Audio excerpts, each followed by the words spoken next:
was acting cool, cuz. What? Nigga, what's up? How gangster are you, cuz? Hey. I don't fuck with you, cuz. You disrespecting me. Whoop. I don't fuck with you, cuz. You disrespecting me. I go hard, cuz. Hey, everyone. I hope you guys are doing good today. Yes, I'm doing a late night stream. Let me get comfortable here.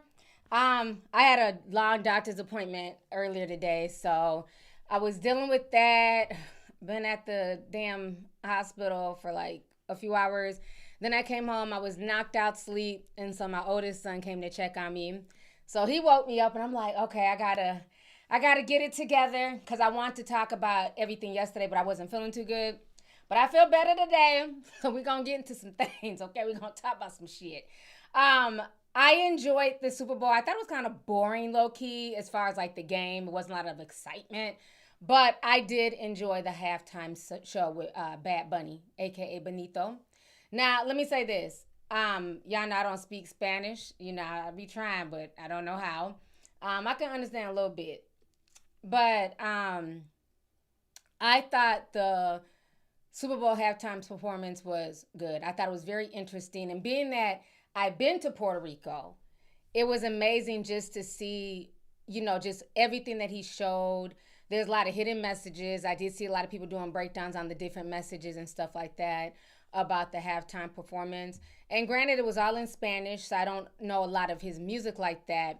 But just the symbolism, the pride, the things that he was trying to get across to the masses, regardless of language barrier, I respected it. This is what I wrote on Instagram. Let me go ahead and pull up my Instagram page because I wrote a cute little, dissertation because Trump was big mad, okay? MAGA and them was big mad. They didn't like it. They said it was too much Spanish, too much, this is America. This ain't Mexico. I'm like, well, Puerto Rico's not in Mexico, bitch. It's a part of America. You know what I mean? Remember y'all colonized them back in the day? Y'all not ready for that conversation, though. You don't even need a visa to go there. It's a part of the United States. But the way that they still keep them colonized is not even allowing them to vote in any of the elections here. They don't get a lot of the same benefits that people in the mainland get, And he's seen what's happened to Hawaii.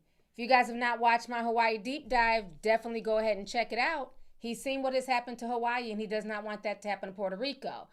So let me go ahead, before I show y'all what I have, let me go ahead and bring in my members chat. The members ain't playing like T. A lot of non-members in here. Let me change the chat to just the members only.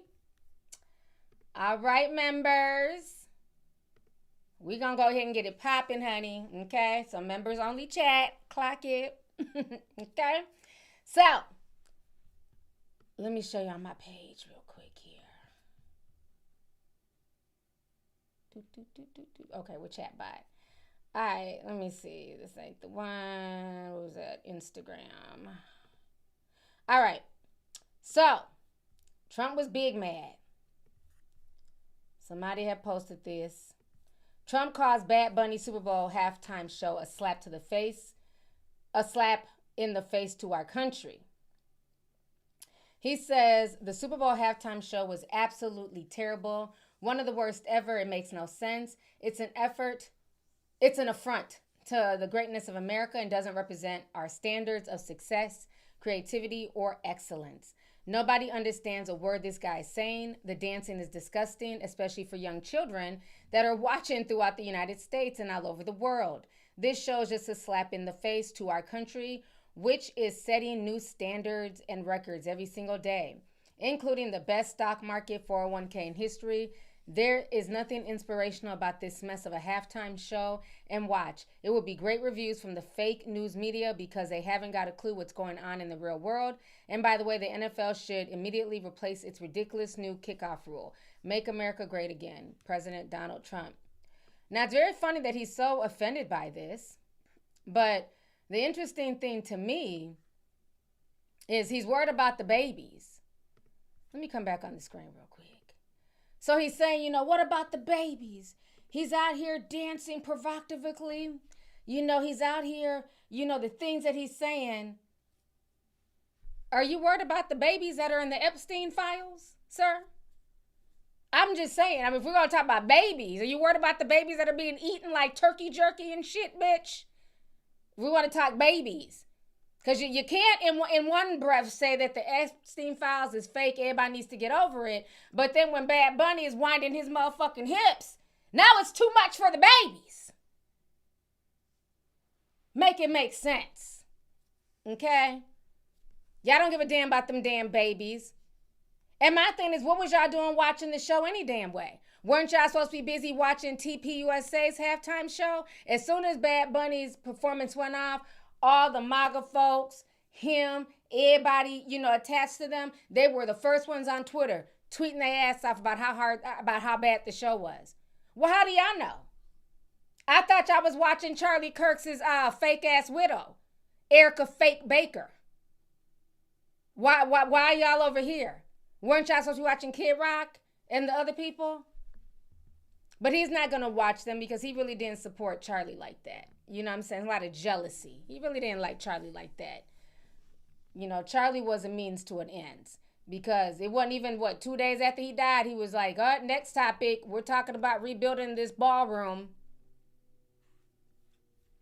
So anyways, this is what I wrote on the gram. Pull this back up. So I said this: the uncultured won't get it, and it's not Benito's job to make them get it. This was a historical moment, and Bad Bunny delivered at the Super Bowl. This wasn't just a performance, it was him paying homage to Puerto Rico and the Latin American diaspora on the biggest stage on earth. I don't speak Spanish, but I've been to Puerto Rico, and it's a beautiful place with a lot of history and poverty due to exploitation and colonialism. This message hit home for me, but to each his own. 100 Puerto Rico flag. Okay? Y'all watch my Puerto Rico vlog. If you wasn't feeling away in your feelings, because, people be mad when you're having a good time and you actually get a vacation. But for the ones who are happy that I actually went on vacation and who weren't hating, y'all watch my Puerto Rico vlog. I had a good time. I loved it. I learned a lot. You know what I'm saying? Nani, our tour guide. Shout out to all the 20 people who came, with me to Puerto Rico. We had an amazing time. That will always live in my heart. We learned so much. Our guide, when we went to the forest, to the rainforest, me and her were chopping it up in the front, and she was just telling me about colonialism and the things that they went through, and she made sure to take us to Loaiza so we could see more the African part of Puerto Rico, where they have a lot of African influence. It was just amazing. It was an amazing experience to see how people are living on the island. We stayed in hotels, but when you really travel the island, you really see how people are living. And, when he started off with the sugar canes, that was the exploitation. They didn't get to reap the benefits. It was nothing but modern day slavery, just in a different name. The people on the islands did not reap the benefits. Even now, you have a lot of influencers. I believe the Paul brothers, they now live in Puerto Rico. A lot of tech people are now moving to Puerto Rico. So they're in these beautiful gated communities with lights and everything else. Meanwhile, the regular folks are still, having to deal with living in little small homes, the electrical grid constantly going out. It's a lot of little issues out there. So I'm glad that he came, he performed, he did what he needed to do, to represent. And when I tell you, I know for a fact it had to be very heartwarming to a lot of people of Hispanic, Latino, and Caribbean culture.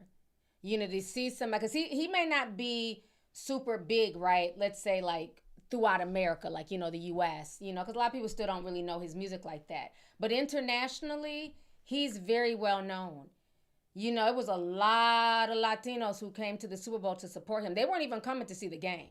We don't give a damn who wins. I done spent $8,000. I'm here to see Benito. Because they were doing interviews. Them Latinos, they dropped some money to see that man perform for 12 minutes. Okay? That's how hard they wanted to support him. And in Puerto Rico, I was watching some of the live streams from Puerto Rico. There were people in huge rooms. They rented out whole ballrooms for everybody to come and watch him. He really put on for that island on a major stage, as he should.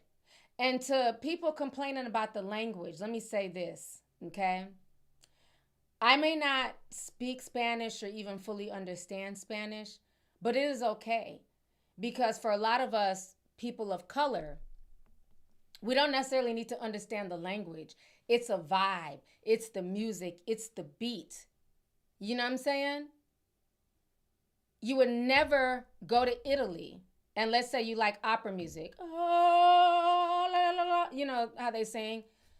Imagine hiring an Italian opera singer to come to America and then telling him or her they need to do it in English. That totally that destroys the whole point of them coming to America to perform. Imagine telling K-pop, if you're going to perform in America, you need to perform in English. Well, what the hell is the point? You might as well just go get the Backstreet Boys or whatever boy band that's out. Why would they have to cater to us? That doesn't make any sense. He's a Latin artist. He performs, raps, and sings in Spanish. It is not his job to make us comfortable with his language. It is our job to say, well, if I'm interested in knowing what the hell this song is or what he's talking about here, you go and you do the research. And there was so many Puerto Ricans breaking that shit down on Instagram. Kudos to y'all. Because y'all was seeing stuff I didn't see. You know, I didn't grow up in Puerto Rico. You know, even when he went to the bodega and stuff like that, that reminded me of the Bronx. When I was out there, shout out to my girl Vicky, when she had me out in the Bronx, you know. The bodegas and things like that, the New York Rican culture. A lot of Puerto Ricans in New York. So I think he did an amazing job, you know, even though, again, I didn't understand everything that was being said, but I enjoyed it. And then I even found out with the Lady Gaga part, because that part kind of confused me, like, you know, why was she there? But I found out later that the song that she was performing, like the lyrics that when she came out, she had on the light blue dress. And that light blue dress is to represent the original flag of Puerto Rico. And I remember Nani telling us that the original flag, of Puerto Rico was light blue. But they changed it. They made it a darker blue so that way it could match the same color as the United States, the blue in the United States flag. But initially it was light blue. So that is the color of the dress that Lady Gaga came in on. Yes, WJW7, I did hear that he's a huge fan of Lady Gaga. But they said at that moment, the lyrics that were matching her dancing, he was basically saying to America, this is what you want. You want America to be blonde hair and blue-eyed. So I thought that was really cool, like the different messages and stuff that he was putting in there. You know, I thought that was like very, very interesting when I went back. And then to other people saying, oh, well, it's the Super Bowl. Don't nobody got time to be, you know, digging through Easter eggs and breakdowns. We just want to enjoy the show. Objection. Didn't y'all do the same thing last year with Kendrick Lamar? Didn't y'all do whole breakdowns on TikTok on, you know, when Kendrick's dancers moved in this formation, this is what it meant.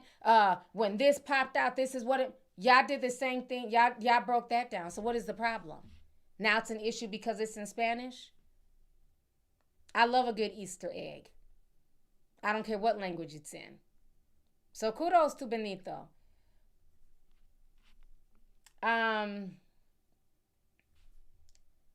So let's go ahead. A lot of the MAGA folks are mad. There's even a Republican senator who's in his feelings, and he wants the FCC to investigate Benito because they're saying what he did was totally uncalled for. So we're gonna watch all these people be mad and in their feelings. Let me see here.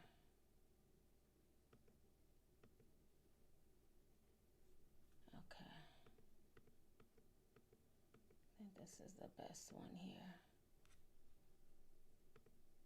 I have a lot of clips, so just be patient. I think we'll stick to that one. And where's the... Okay, then we got the Republican guy.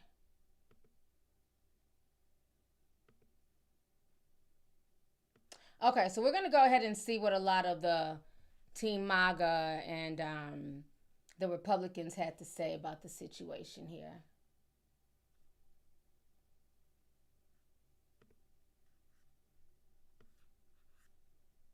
Okay, me and all my damn screens. I have a lot of stuff. There's gonna be a pretty long stream, so if you're tired, go to bed. But we're gonna be in here chopping it up for those who want to stay up with me. So let me go ahead and share this screen real quick here. So let me pull this up. All right. So these are the folks who definitely were not feeling Bad Bunny or his performance.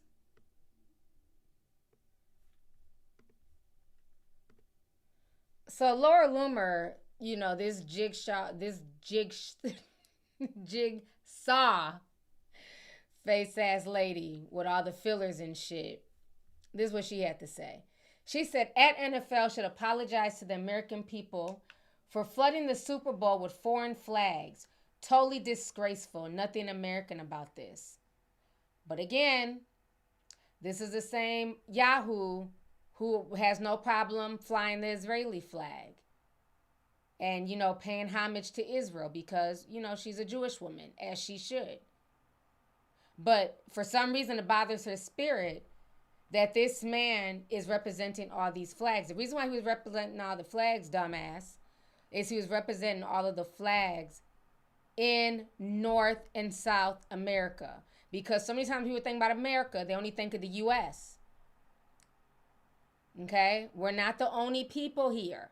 You have South America, you have Canada, you have a lot of things that make up the whole Americas. And that's what he was representing. But she's an idiot. She wouldn't know that. Kid Rock. It's like, well, maybe Jay-Z will do it, which nothing against Jay-Z. I respect him for his hustle and, his music. But it seems like there's a little bit of a DEI hire there going on, to kind of like, black guys love Jay-Z. And of course, I'm not that ignorant. I know a lot of us love Jay-Z, not just black guys. But in the league where he had this problem, it seemed like, we'll bring him in. And so, Jay-Z's not going to take that position of power and that money. So, then they convened in a not for profit league until, they quietly got rid of that tax exempt status at some point, so Roger did not have to disclose his salary. So he had all sorts of problems. So he brings in Jay-Z. So he goes. If most people. Okay, let me go back to Kid Rock. It's like, I find it very interesting, and I'm no big fan of Jay-Z, but he's saying that Jay-Z was a DEI hire. Kid Rock, you literally used to rap on stage with Jay-Z. When you first came into our ether, when we were back in high school, you was hip-hop to the core. So by that logic, bitch, you're DEI. Isn't it funny? And this is why I say, people got to start gatekeeping because they all do the same formula. He has songs he was performing at the BET Awards back in the day on stage with Jay-Z. Who remembers that? Years ago. But now he's calling Jay-Z a DEI hire. A man who even got famous. The only reason why he's famous is because of hip-hop. If it was not for hip-hop, these white folks wouldn't know who the hell you were.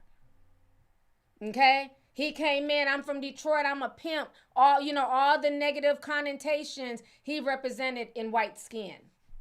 But now he's calling this black man a DEI hire? Interesting. On top of that, let's not forget Mr. Kid Rock. You have a lot of lyrics from back in the day where you were talking about fucking underage girls. And I get it. It was a wild, wild west. People had crazy lyrics, just like Eminem had crazy lyrics. But you don't now get to be the moral and the bastion of, morality. Because you have lyrics about fucking underage girls. Because I was a Kid Rock fan. I used to listen to Kid Rock, Limp Bizkit, with Fred Durst, Eminem, all them crazy ass white boys. We fuck with y'all heavy. And then what do y'all always end up doing? Throwing black folks under the bus, revamping yourselves, and now y'all are country. Same thing with Jelly Roll's big ass. I guess we need to calm Jelly Bean. He done, lost all that damn weight. He ain't a roll no more. When he can, and notice when they rap, they always wear they always push the most negative stuff. Selling drugs, guns, money. Because that's how they see blackness. But then when they talk country, it's all this positivity. Oh, I met my wife on the yellow brick road. My wife is so pretty. I'm driving my truck into the city. It's always positive shit. Oh, I've been working all day, working all night, working my fingers down to the bone. But when they were rapping, I be on the block selling drugs. I got bitches braiding my hair. I got bitches sucking my dick. They never bring that same energy into country. I'm a pimp. I'm a drug dealer. Go back and listen to old Jelly Roll. Go back and listen to old Kid Rock. So, no, Kid Rock, you know, we're not going to do that. You're not going to do that. You don't get to come for Jay-Z and call him a DEI hire. Especially when he put your ass on. He helped put your ass on. Okay? So. Now me just making up some country lyrics. He tried it. He be pissing me off. All right, let's go to the next bozo. Let's see. People don't understand the lyrics because you're speaking it in what they deem to be a foreign language. That is a legitimate point that the president made. That part. That doesn't mean they had a problem with it. I'm just saying his statement that most people didn't understand anything he was saying. There's millions upon millions of Americans that would have wanted to hear something in English other than Lady Gaga. That is true. And me personally, been nice to see J-Lo out there. Been nice to see Shakira out there. Been nice to see a few people celebrating their Hispanic heritage, no doubt. But it also would have been nice if some of the songs were in English. That's all. The president is speaking on behalf, or was speaking on behalf of tens of millions of Americans who are like, I didn't understand a word he was saying because I don't know Spanish. That is a valid point. If most people don't understand the lyrics because you're speaking it in what they deem to be a foreign language, that is a legitimate point that the president made. Well, what do you mean what they deem to be a foreign language? It is a foreign language, Goofy. It's not what they deem, it is. Stephen A. Smith, shut up. Because again, just say that you're mad that you had to watch a bisexual Puerto Rican sit up there for 12 minutes. Because if Shakira came out there, Shakira, swinging her hips. Because she sings in Spanish a lot of times. Y'all don't have too much to say about that.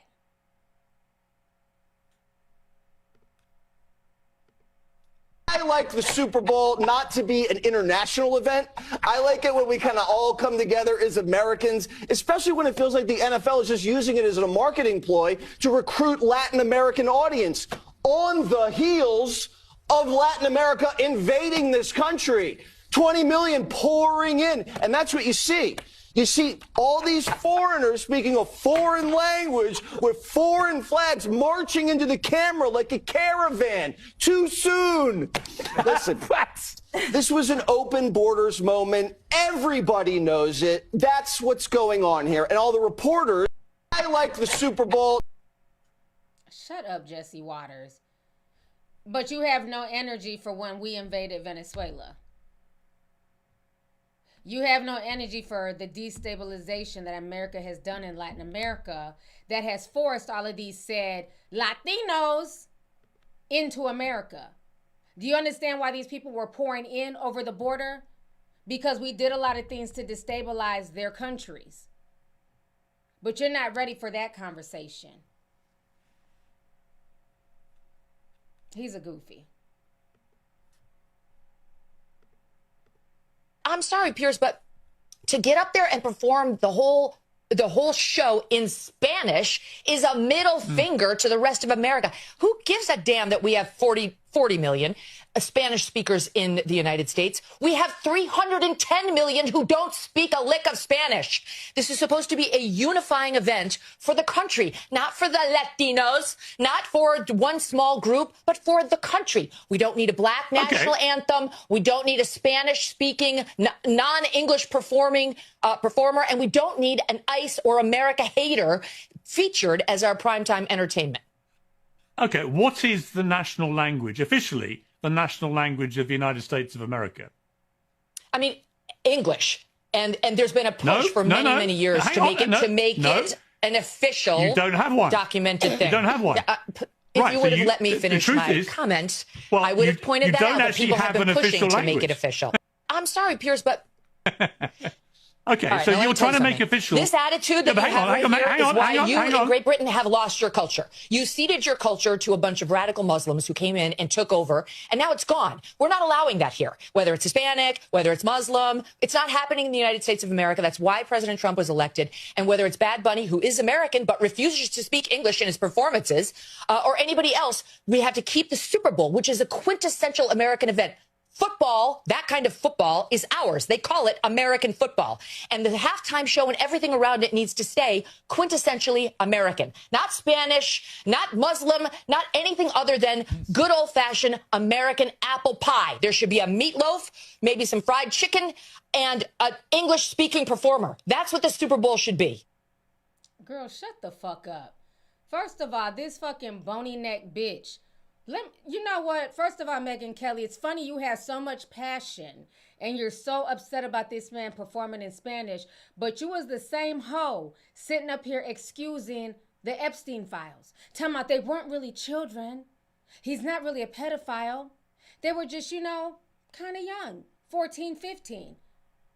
She did not have none of this energy for the Epstein situation. That's why they were calling her Megyn R. Kelly.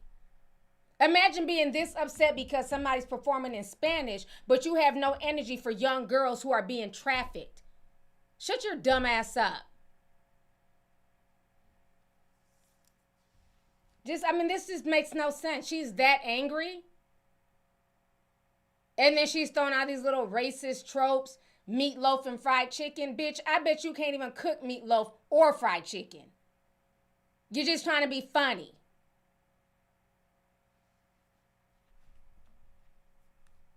The fact that these people are this mad is disturbing because none of them had this same fire up their ass outside of Marjorie Taylor Greene and the other lady that was on Capitol Hill today looking at the unredacted Epstein files. Everybody else is just playing crazy. This is insane, but it gets worse. So now this is what they're trying to do to Bad Bunny.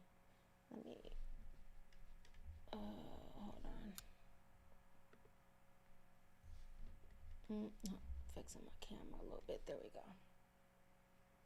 go. Okay. So now this is what they're trying to do to Bad Bunny. This is breaking as of an hour ago. He's facing backlash. And then there's a new Republican congressman. Well, he's not new, but he wants him investigated. So let's watch both of these videos here.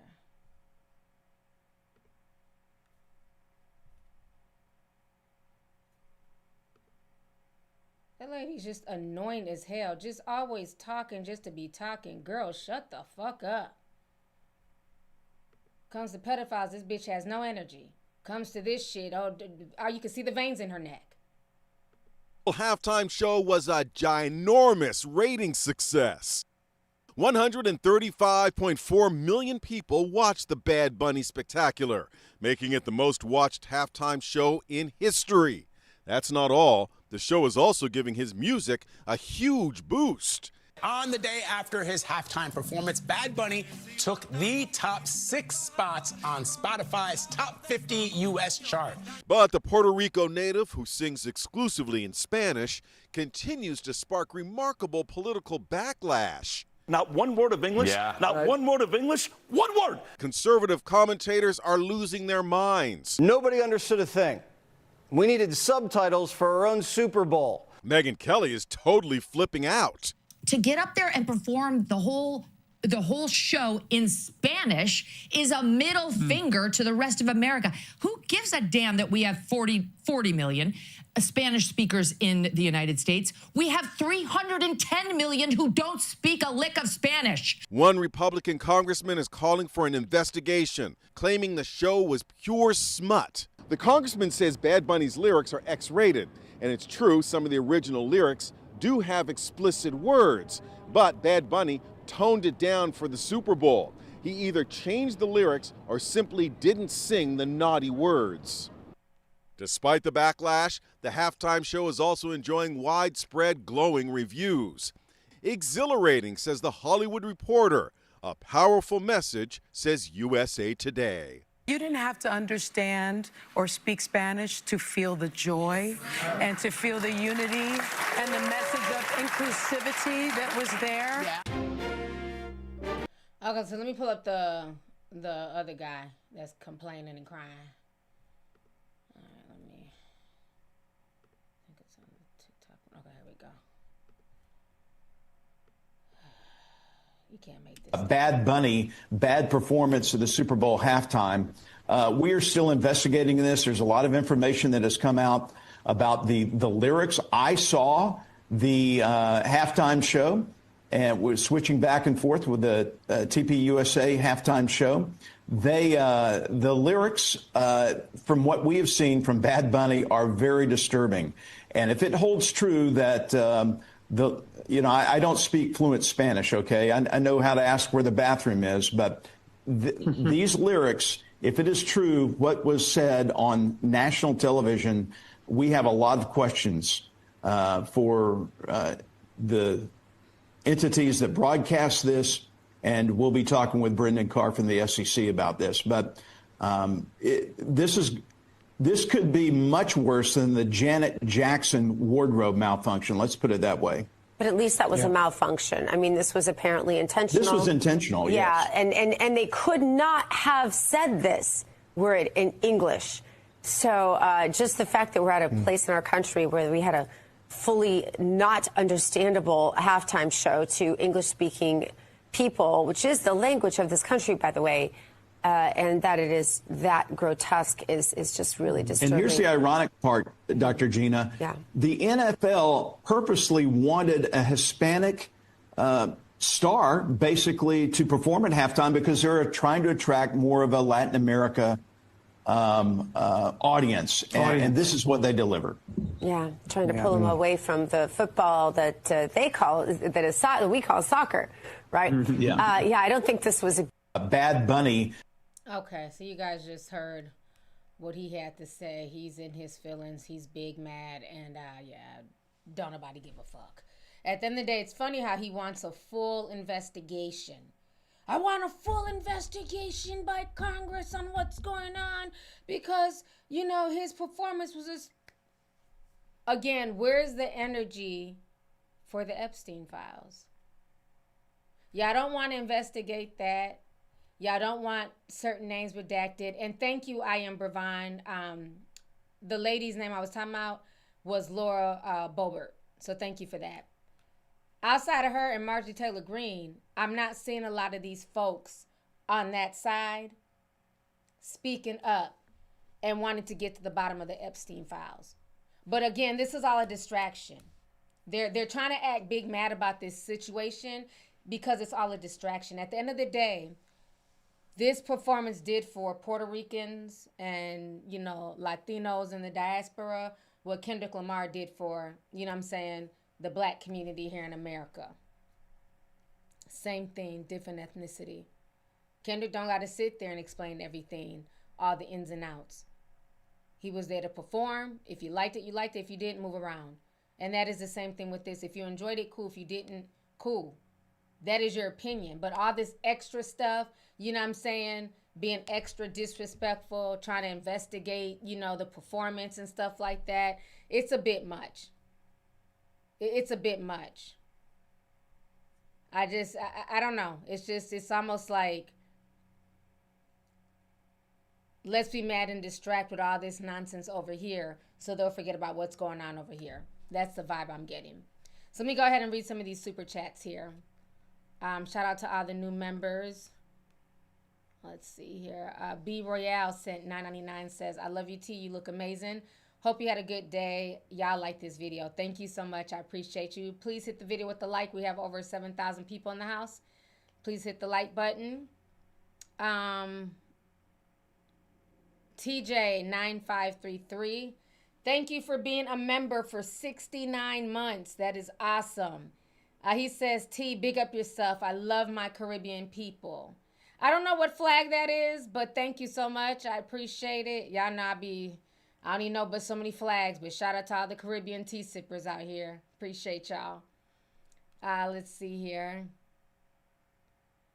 Blair Mason sent $1.99, says, a halftime reminded me of ancient Greek theater. Okay, that's interesting. AA Virgo says sent $2, says 1 hour instead of 45 minutes. We are chatty patties. Okay, well, whatever the members want. Yeah, it's been members only for 37 minutes. So, I'll let it run a little bit longer. You know what I'm saying? Y'all pay to play, so y'all kind of running how y'all want. All Paycheck sent $9.99, says, I grew up watching anime and love the opening and closing music. I don't understand a word that they're saying, but it was my vibe. Exactly. The same thing. Like a lot of them Asian anime, Dragon Ball Z, you may not understand it verbatim, but it was what it was. My fellow anime fans can relate. Exactly. Thomas Watts sent $1.99, says the NFL is going global. They want that European money. I can see that. They know the money is not money in here. Excuse me. LaRonda sent a $10 super chat. Thank you so much, LaRonda. I appreciate you. Yaritza sent $9.99, says, I was waiting for your take and you did not disappoint. I hope you're feeling better. Benito gave a history and a geography lesson while exhibiting Puerto Rican and Cuban pride, period. You're Puerto Rican, sis. Thank you so much. I appreciate you. And he did. He represented for the Caribbeans. He also had the Haitian flag out there as well. It's insane how much Haiti gets disrespected, even by other Caribbean countries. When if it wasn't for the Haitian Revolution and Haiti showing that you can fight back against your oppressor, a lot of Caribbean nations would still be under the thumb of oppression. So put some respect on Haiti's name. Shout out to all my Zoes out there. They're going through it. Their country is destabilized right now. But again, you got to ask yourself, where did that destabilization come from? Go back and look at Haiti. I was shocked when I went back to look at it. Hell, I was shocked when I went back to look at, videos of Nigeria back in the day. But go back and look at how a lot of these countries were looking back in like the 70s and 80s versus now. All of that is meant, all of that was done on purpose.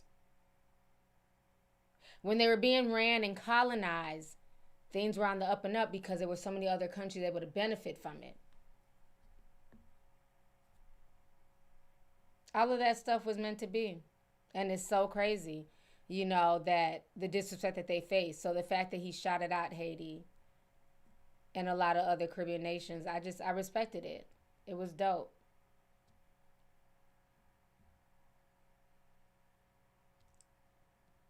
Stretchalicious says, my husband's family's from Haiti. That's what's up.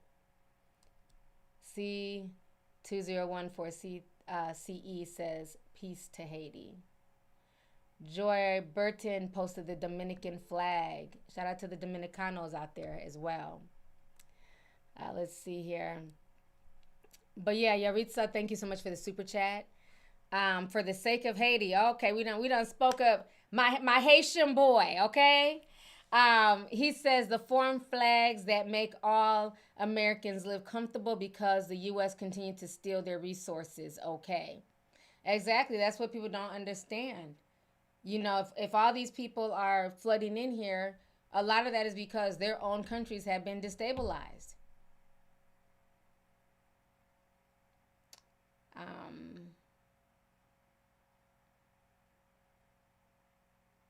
Sunkissed Serenity sent $1.99. Thank you so much for the super chat.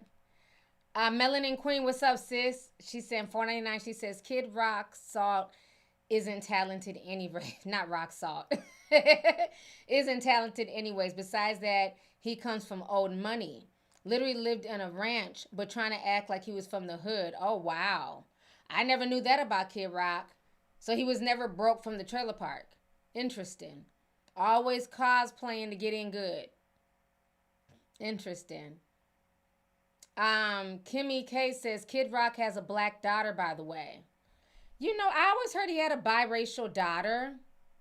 But I didn't know how true that was. 'Cause I remember, was it Behind the Music? I think the first girl that said that she was pregnant with him, and then it ended up not being his child. So did he have another kid after that was mixed? Let me see. Oh, why is Kid Rock's granddaughter black? Hold up now. Kid Rock has one biological child. His son is Robert James Ritchie. He was born in 93 to then girlfriend Kelly Russell. His son is biracial. Okay, it's his son. You're thinking about that story back in the day. Back in the day, because I remember it on like Behind the Music. I don't know if y'all remember this. There was a black girl who said she was pregnant by Kid Rock. It was one of his girlfriends. But come to find out that baby wasn't his. But I guess he does have a biracial son.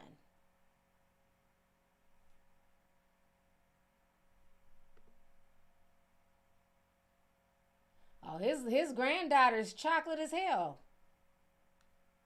Shit, his granddaughter's very brown skin. Trying to find y'all the video. Hold on.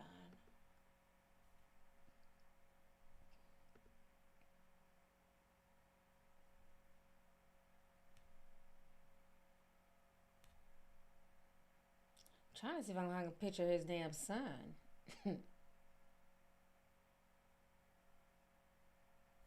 It's a bunch of TikTok videos coming up. Hold on. Kid Rock's son. Oh, yeah. His son is definitely biracial.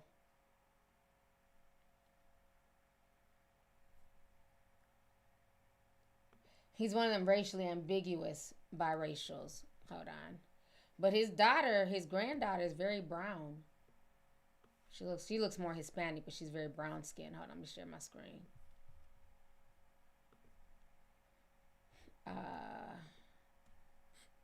So that's Kid Rock's son. Right here. Let me see if I can move this over. Hold on. See a close up. That's his son right there. I forgot he had a little mixed son.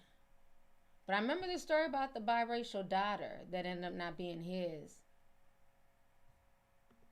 Yeah, here's where he was cosplaying and acting like he was from the trailer park. But that's his son right there.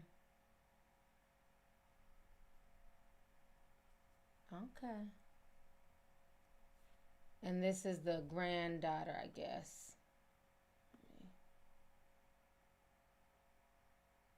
Yeah, she's clearly very brown. She looks Hispanic, but you know.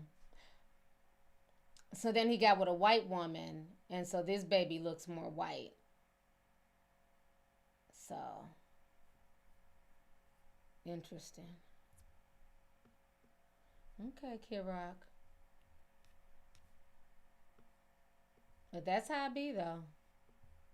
You got so much to say, and you got black in their family. Just like with Joe Rogan, we talked about that last week. Joe Rogan and his biracial stepdaughter, who is Dino's daughter.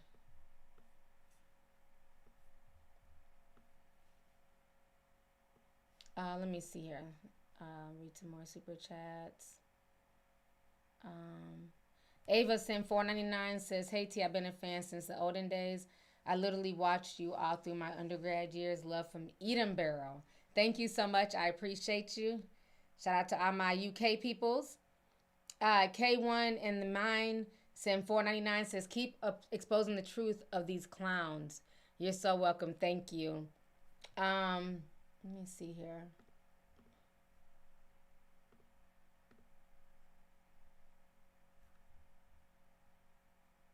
It's me, Yasel. Sim499 says, just finished your last live. Now I'm putting the kids down and myself to bed while you're live. Thank you for the super chat. Let's see here. Max and Proud sent $100. Thank you so much, Max and Proud, for the big super chat. I appreciate you. Thank you.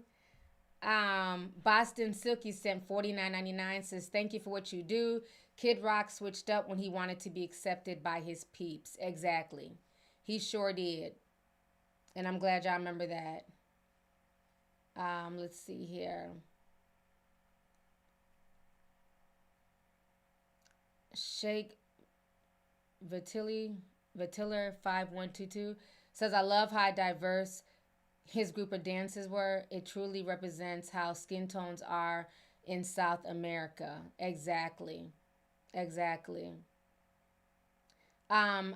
Video Sim 499 says, as quiet as it's kept, Haiti is a Latin country too, one of the oldest in the Caribbean actually. But the play is, it's a black country. I've heard that, but I didn't know how Haitians take that, if they take their country being seen as a Latin country. But it makes sense. Thank you for the super chat, love. Let's see here. 161127119 says, thank you for the mention about Haiti. Love you. Miss Nas80 sent $2. Says, I don't speak Spanish until Suavemente comes on. Thank you for the super chat. Letty Boo 1827 sent $5. Says, T, you got me through some really hard days in 2025 and was really hard for me, but you had me in good spirits. Laugh and bless you. You are so welcome. Thank you. Rondar sent $5. Says, his mom, the mother of his son, was a black woman. She used to perform with Kid Rock in the very early days. Wow.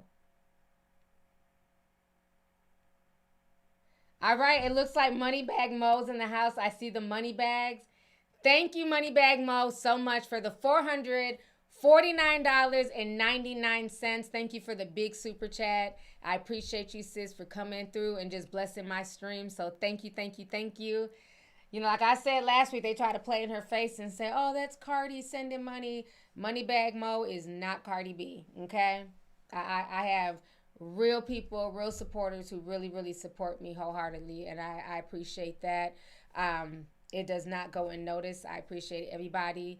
You know, I don't care if you send $1, $500, or if you join the membership. I appreciate it.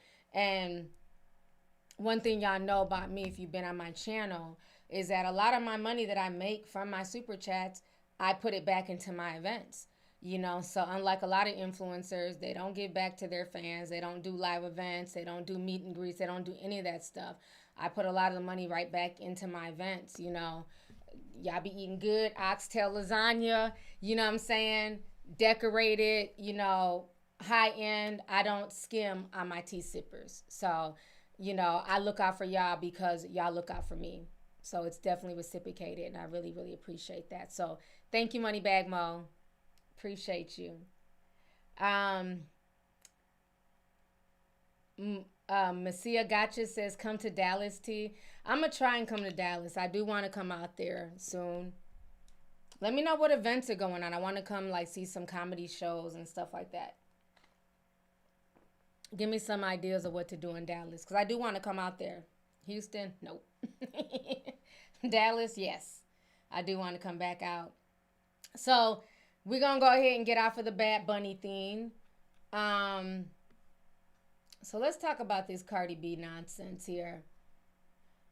Should we open up the stream to everybody? Child, y'all ready for everybody? Come on. Look, y'all still reminiscing about that oxtail lasagna? Everybody still be talking about that. Oh, we definitely going to do Dexter, a Nashville 2.0. Like I said, when I get on the other side of everything that I'm about to go through over the next few months, and once I get all the way back better, I definitely want to do a Nashville 2.0.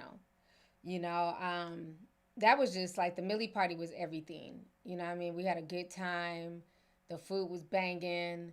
The DJ was off the hook. I loved the DJ. He was so dope. So, like I said, we definitely gonna we gonna do. I'm gonna have to throw an event once I come out on the other side of this. I'm gonna have to, Discord gang, we in there. You know what I mean? So I can't wait. We definitely gonna party once I get all the way back better. But it is what it is for now. Oh, y'all are mean. Everybody's like, hell no, don't let them in. Oh, y'all are messy. Okay. Y'all want to wait a little bit longer? Then they're talking about no. Other folks are saying open it. Open the cage. It's about to be an hour. We're going to go ahead and let them in. It's about to be an hour. Damn. Hold on. Let me pull it up here. Okay, we're going to go ahead and let them in. Subscribers only. Let's see here. 3 days. All right. Flood on in. Come on in, y'all. Come on in. Ooh, they coming. They running. You see how they try to do y'all? Subscribers, they're like, nah, keep them out there. At least for an hour. Come on in. All right.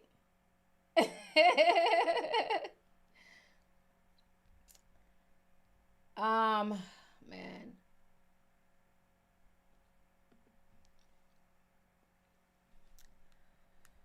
Whew.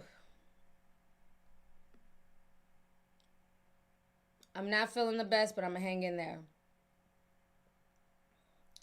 Let's see here. So let me get on this Cardi B situation. And what is so funny is I had to block about 10 of y'all on Instagram this morning. One thing y'all are not going to do is lie on me on my Instagram page. If I see it, you're blocked.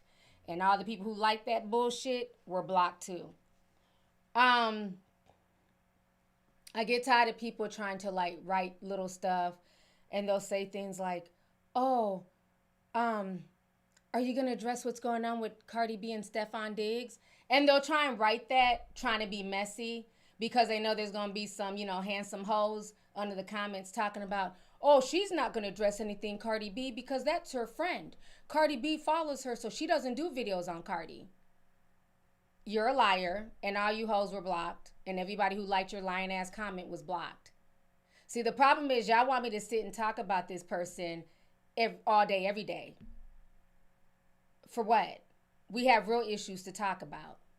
Who she decides to fuck and procreate with, that is on her. And the thing is, I already talked about this months ago when it first happened. If you're really a tea sipper, what part of this ratchet situation makes you think that I would co-sign that? Put a teacup, if y'all remember me saying, what you were supposed to do was get some dick. Bounce on it a little bit. Because the way that thing be looking, you weren't supposed to get pregnant and be a part of the circus. I said this months ago. But y'all like to just lie and just write anything on the gram. So when I see it, you're blocked. Every last one of y'all got blocked for liking a liar. So you must have just got here because I spoke on their situation months ago. Okay? So, they are back in the news. So as we all know, Stefon Diggs done had 4 babies in the span of literally 6 months. All these women were pregnant, had his baby, including Cardi B. Okay? So we fast forward to what happened Super Bowl weekend. Now, we talked about this last time. He has a best friend called Pri. And Pri's a beautiful girl. Guess she's an IG model. But from what I heard, Pri also fucked Offset.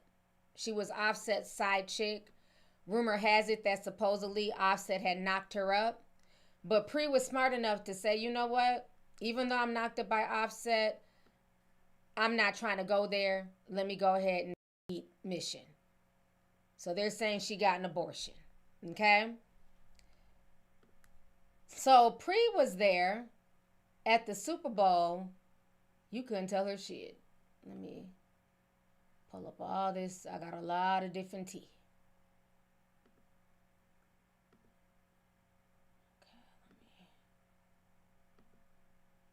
I got a lot of stuff up, so just give me a second.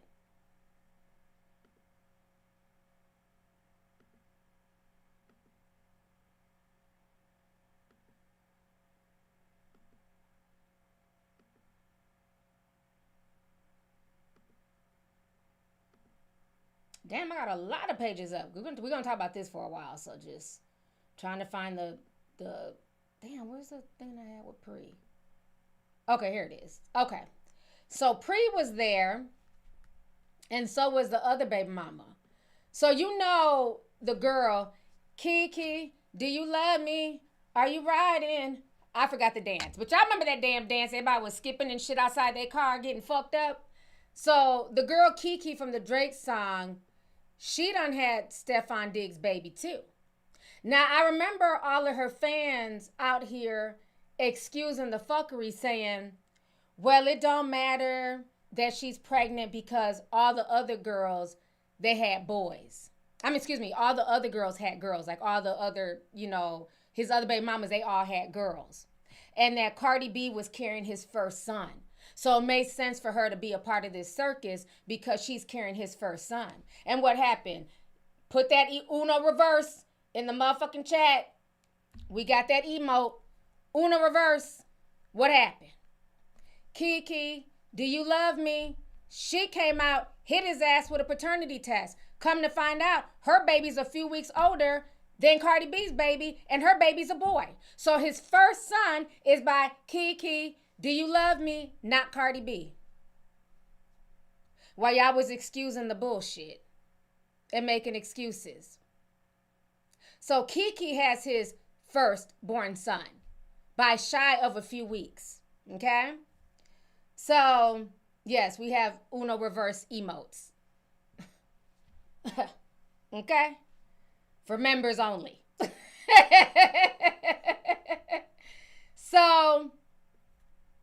So Kiki's there. Pre, the best friend, is there. So let me go ahead. Let's watch these clips here. Go ahead and pull this up.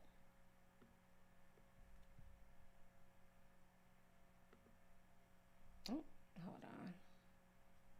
It's on this one. Hold up. There we go. Okay, so this is Pre. This is the best friend.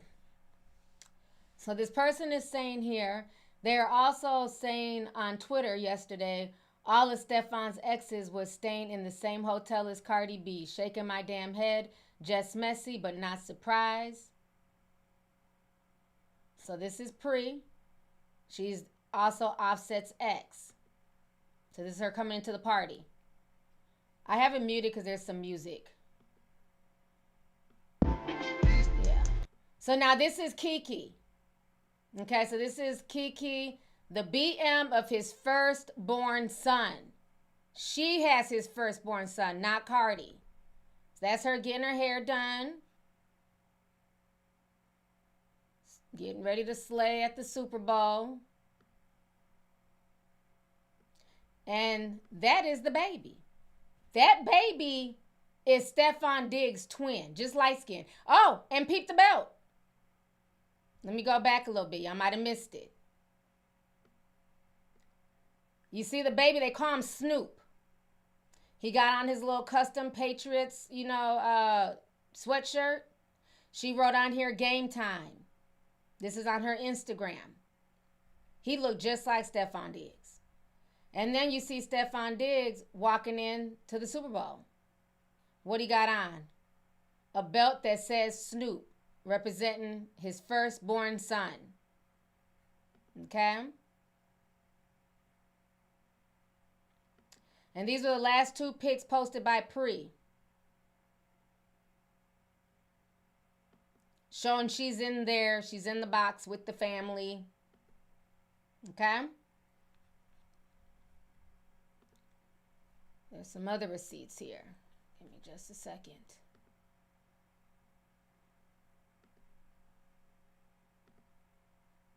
So this is the video that went viral after the game, after they lost.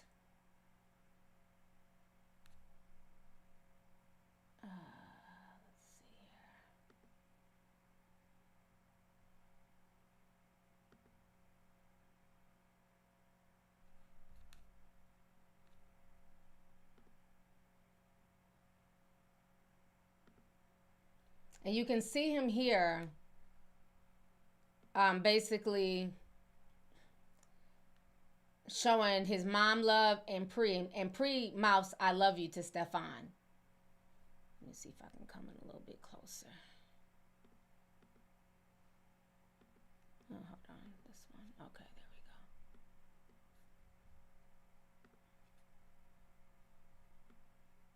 go. All right, let me play it. There's no sound. But you see he's shaking up his peoples.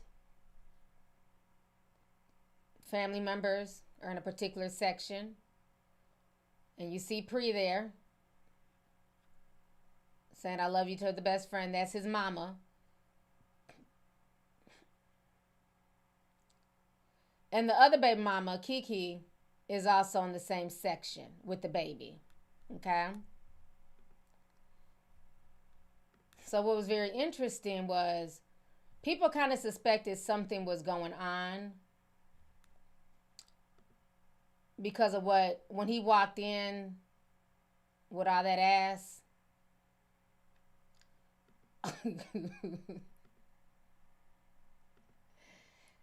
And then they asked Cardi on the red carpet, how did she feel? Did she have a message for him? And the way she said it was very cold. Let me see if I can find that video here.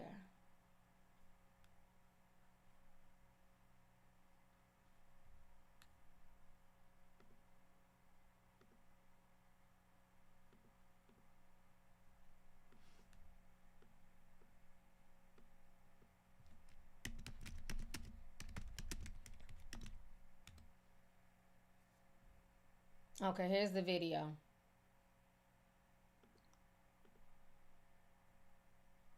So folks could tell it was something going on. So they're asking her about Stefon. For the game, one inspired message from Good luck.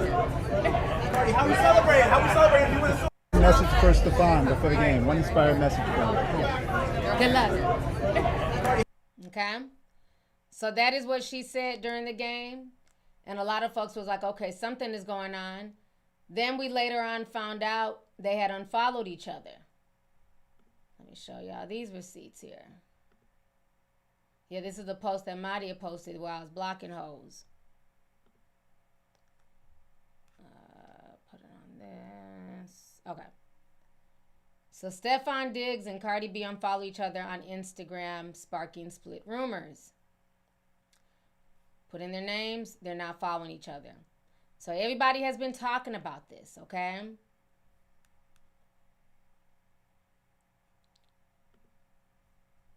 So let's watch Stefon Diggs walk into the Super Bowl just for good measure. So this was him walking into the Super Bowl. Hold on, y'all gotta see this. Like the chat is going in on him. This is him walking in with two different colored boots. I don't know why he has his balls split like that. I don't know. Them jeans is tight, honey. So, you know. So they're just, you know. That's when he arrived. You can see the Snoop belt for y'all who are, you know, out, you know, you can see the Snoop belt right there. So then there's another video, I believe. Nope, sorry. Okay, this was him once he got dressed, was on the field.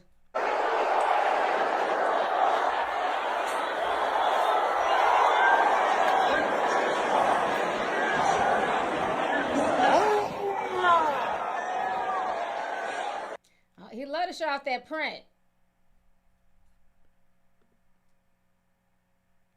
He loved to show off that print, honey.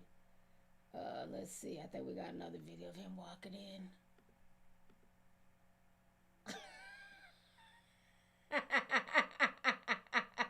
They're going in on Twitter. Hold on. They're not doing the walk on Twitter. Ooh, social media is messy. Hold on. Let me show y'all this. They're not doing the walk on Twitter, child. Hold on. So they're saying this is how Stefon Diggs was walking in. I don't even know what she said because she phone. I gotta mute it. So they're out doing the Stefon Diggs walk.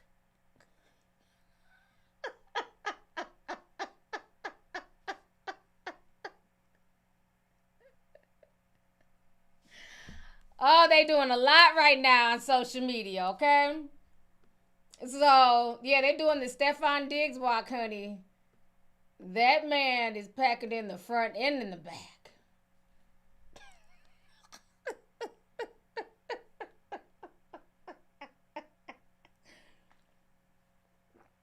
Look, somebody said he's caked up like a motherfucker. He is divine. Them cakes don't lie. Okay, baby got back and front. I'm like, do he not wear nut cups? Because he just stayed just showing it. So we see why all these girls is fighting over the peen, okay? So all this has come out. And so she finally did a live stream. Well, not a live. She went on to X Spaces. And she went to talk about how they've been broke up. So we're going to go ahead and listen to what she had to say on X.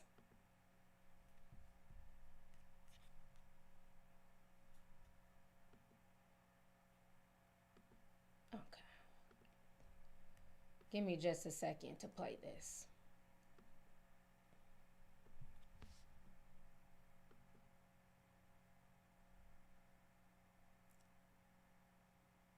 Let me... There we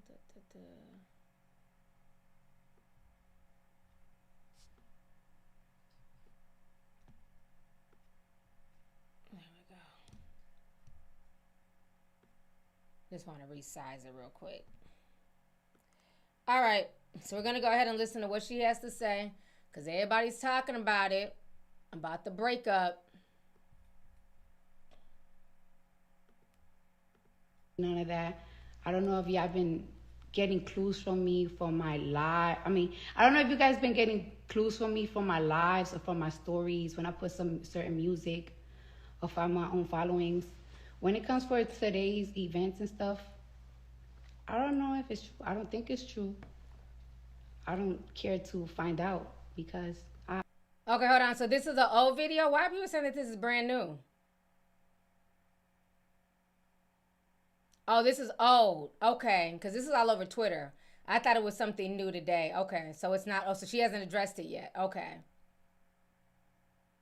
Okay. This one is about off cheat. Okay, thank you. Because this was all over Twitter today. They were saying it was about Stefon. Damn barbs. Okay, so we're not going to play it if it's old, it's old. But either way, they're not following each other. Either way, it's clear that they broke up. So somebody said that's not about BBL Diggs, y'all. Not BBL Diggs. Okay. So either way, this is what I'm gonna say about this situation. Old or not, I don't believe they're together anymore. And I believe at this point in time, I don't feel bad for anybody in this situation. Okay. And I'm going to say this. What I've seen over the past few months, especially from these different fandoms, is a lot of excuses. When it comes to Cardi's situation, it's a lot of she's human, things happen. A lot of people try to play dumb with this situation and dumb it down. But let me ask y'all this. If this was just a regular girl in the hood, if this was just a regular chick going through this same situation, would you offer them that same grace?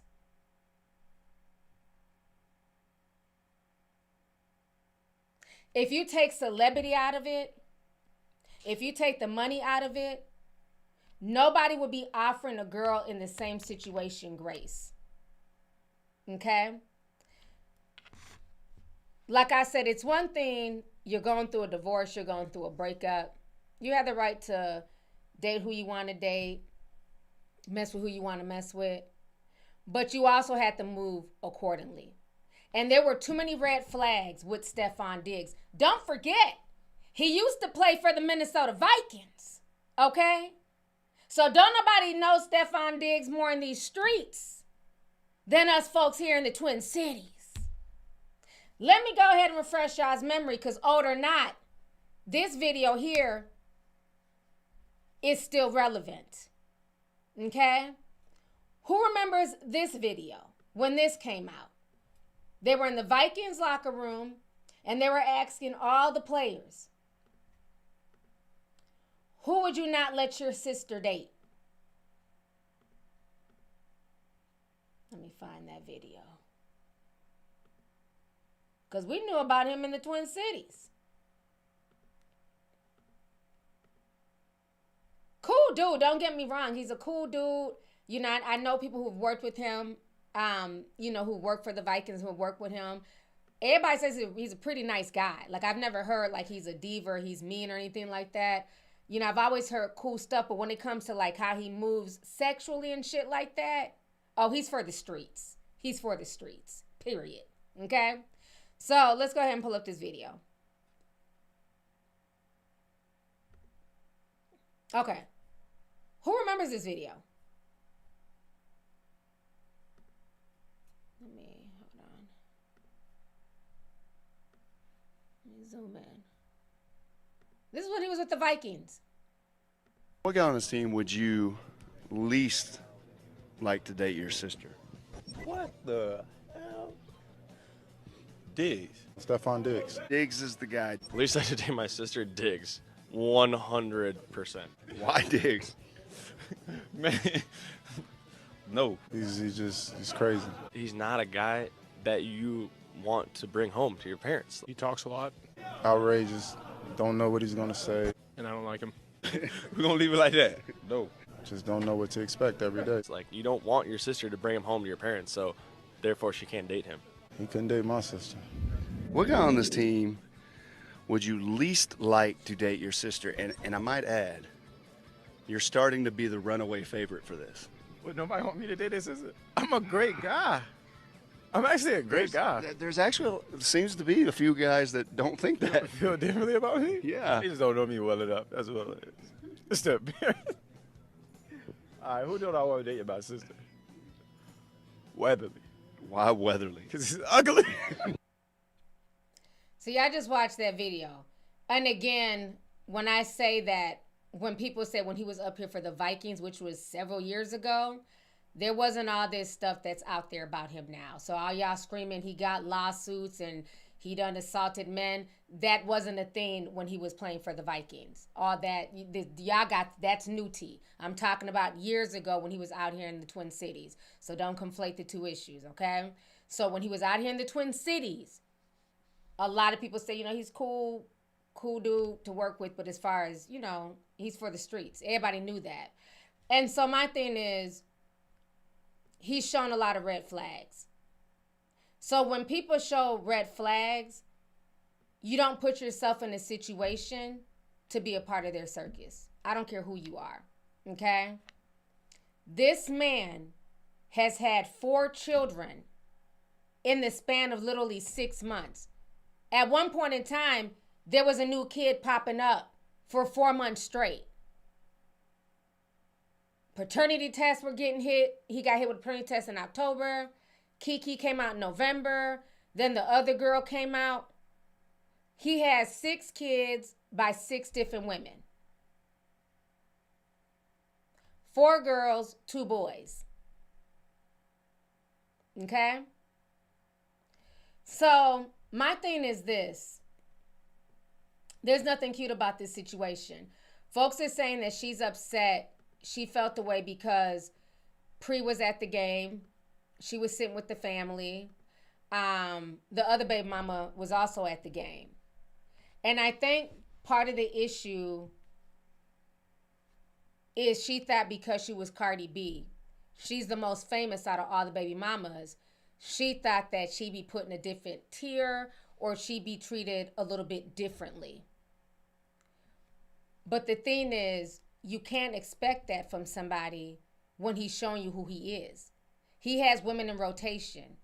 This is a man who has fame, he has money, he has prestige, and he has women who are willing to do anything. And the thing is, Cardi didn't need to be a part of this. Cardi got her own bag. She's a celebrity in her own right. She could have just messed with him and called it a day. So I don't know if she don't get along with the baby mamas. That's some rumors that are being said that the baby mamas don't get along, you know, things like that. But regardless if you get along or don't, all y'all are stuck together now for life. Unfollowing him on Instagram means nothing because that's still your child's father. You still have to be able to deal with him when it's all said and done. And see, this is my issue when people thought that this was funny and this was cute. Because, see, a few months ago, we went from doing videos like this. And y'all thought it was cute. The fandoms were praising it.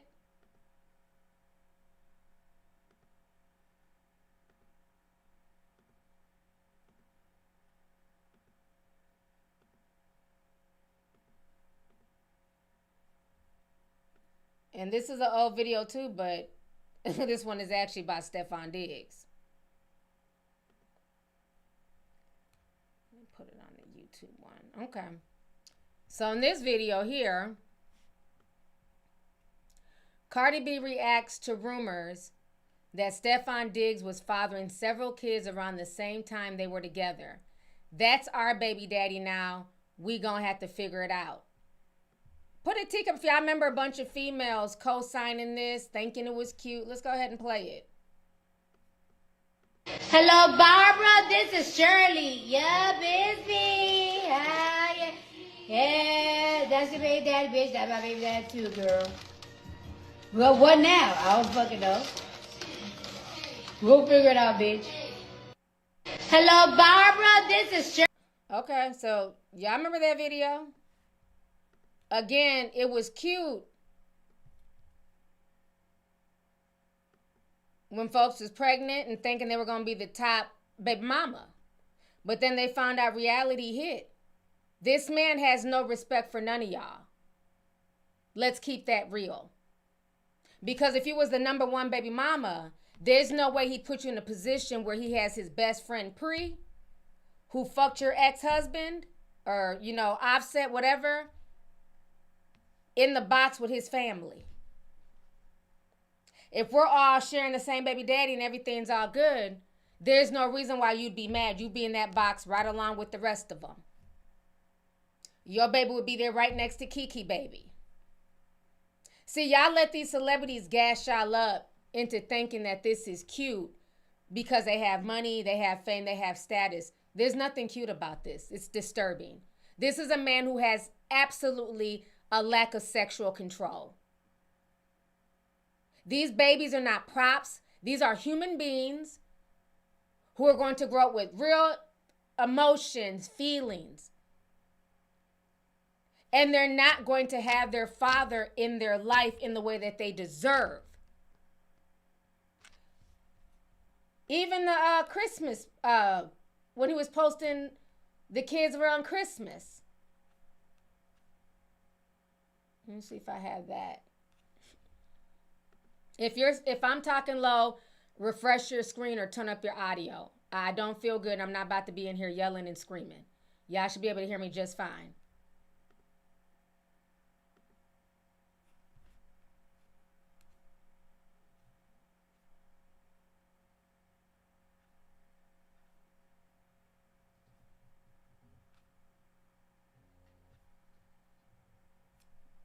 I mean, this is just ridiculous.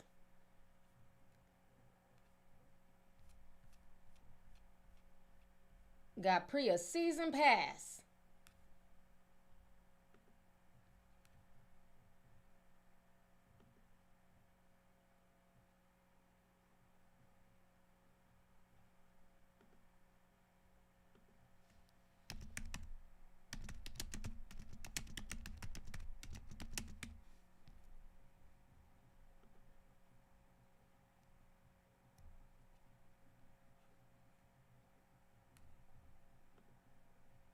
I'm trying to find it here.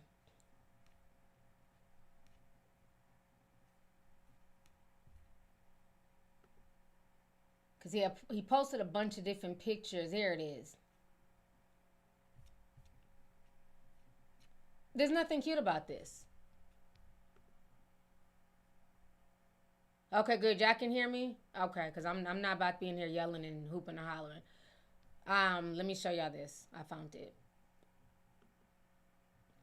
Stefon Diggs appears to skip Christmas with Cardi B's son and shares rare photos of his 3 babies.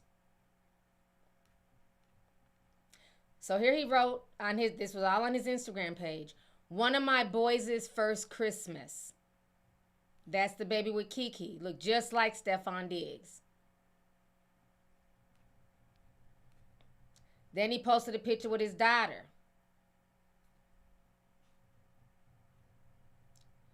Then he posted a picture of Cardi B by herself with the baby, and he said, "Miss y'all, don't be squeezing him too tight. You gonna make him soft."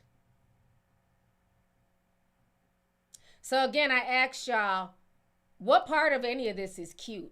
Because see, y'all sit here and co-sign stuff and excuse stuff as long as there's a celebrity attached to it, as long as there's money attached to it. If I've been calling out Nick Cannon for years for his foolishness, with his Papa was a Rolling Stone head ass, what makes y'all think that I would ever co-sign what the fuck Stefon Diggs got going on? Ain't nothing cute about this. He's no different than a Nick Cannon. He's no different than an NBA young boy. And the red flags were there, and she chose to ignore them. So you can't be in your feelings now because he's always shown you who he was. He don't want to be in a committed relationship. He has women, he has a roster of women who are willing to play their position. And either you're going to get with the program or you're not. Because first and foremost, there's no way in hell a girl named Pri, who looks like that, who's shaped like that, we know what Pri do.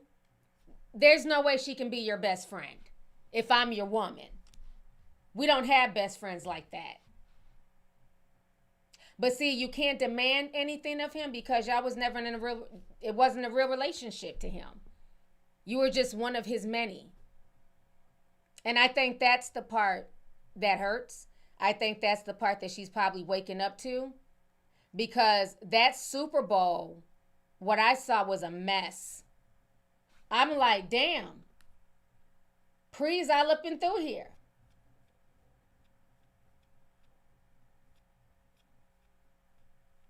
See if I can find her pictures. Yeah. All read everything. You couldn't tell Pri shit. You would have thought she was the first lady. Had the pass. There with the mama.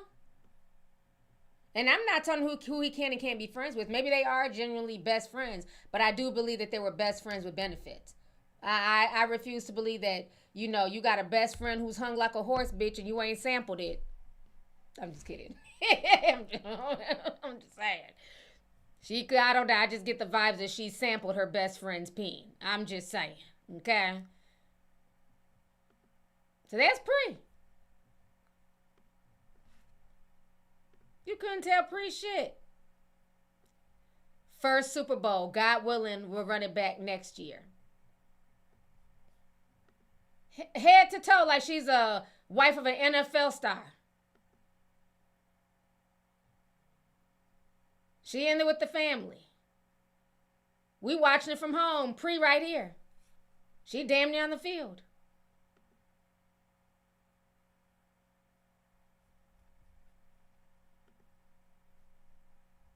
I ain't mad at her shit. If that was my best friend, he'd have to give me some damn tickets too, bitch. We all going to the Super Bowl. Baby mamas and all that. Another picture of Pri. Oh, Pri was posting pictures all night.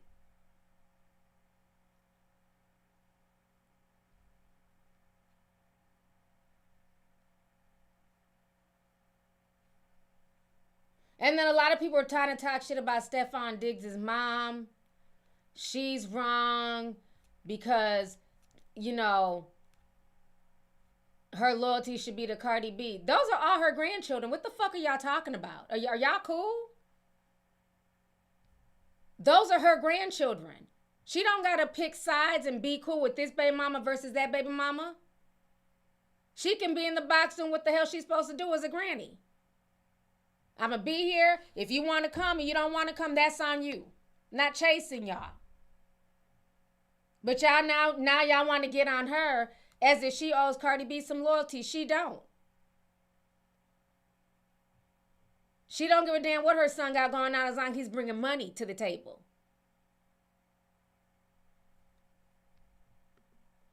Now, there were also reports that came out today that Cardi spent $1.2 million on an after party for Stefon Diggs. But she ended up ditching it because everybody said that she left after the halftime show. She was out there with Benito. She was one of the dancers or something during the halftime show. They said after the halftime show she left. But they're also reporting that initially they were supposed to be at the after party together. She had spent $1.2 million, is what the blogs are reporting. They're saying here, Stefon Diggs' estranged girlfriend, Cardi B, reportedly went out of her way to celebrate his first appearance at the Super Bowl, irrespective of a win or loss. She planned the bash. As of February 3rd, reported by The Sun, she planned the bash would cost $1.2 million. The celebration included travel costs, venue tickets, hospitality, and a private after party in San Francisco. Cardi invited over 100 guests, including family members and friends from both her and Diggs' side, to the Bay Area. Out of 100, she allocated 40 guests to sit in a private suite, which had an estimated cost of $125,000. For the rest of the 60 people, she covered standard tickets, which roughly totaled up to $700,000 to $725,000. Cardi B's expenses include 4 private jets to transport guests to San Francisco, which were estimated at about $250,000. For drinks during the games and hospitality, she reportedly spent $9,000. Then they just go on and go on and go on. They're saying here after the Patriots lost the game to the Seahawks and breakup rumors between Cardi B and Stefon Diggs followed.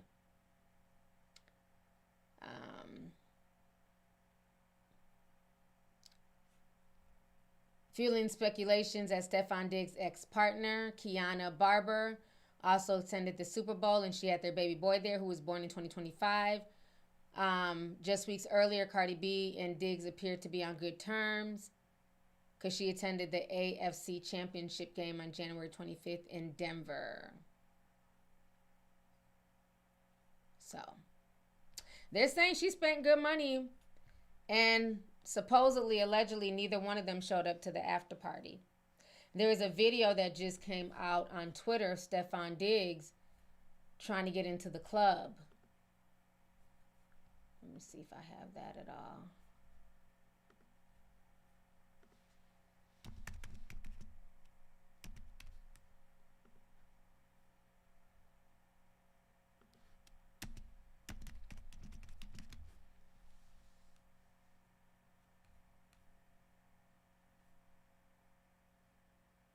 Yeah, Stefon been out. I forgot about this video. Him on the boat. And this was in May of 2025.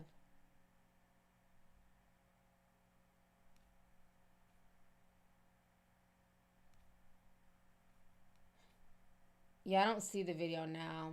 They had popped up. They were saying he was waiting in line to get into something, looking kind of sad after the Super Bowl loss. But my page refreshed, so I don't see it.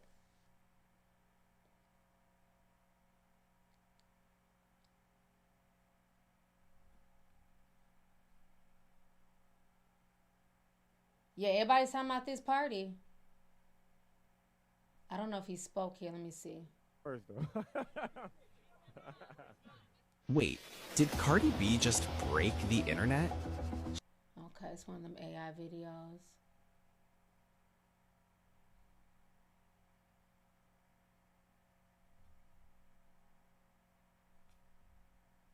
Oh, and then there was a video recently of the girl putting her foot in Stefon's face. That came out just a few weeks ago. Hold on.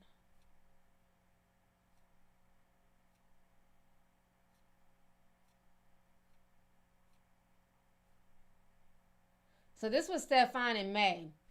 This is a man that cannot be controlled. Stefon is going to live his best life. You can't control a man. He's an NFL star. He got money. He's young. He ain't trying to settle down no time soon. There's some music playing. Y'all don't want to play the music. He's used to living the bachelor lifestyle.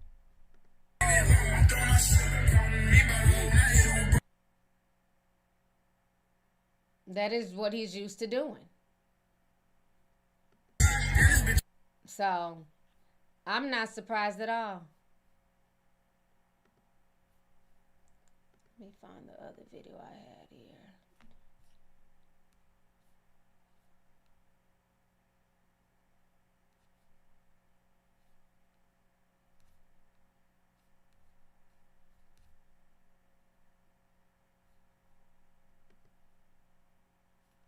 Okay, here go one of the pictures of pre. So this was pre, and of course her and Stefon are still following each other. But you can see the Super Bowl, what is that called? The lanyard. You can see it right here. Right here. Showing that, you know, she got that from her best friend, Mr. Stefon.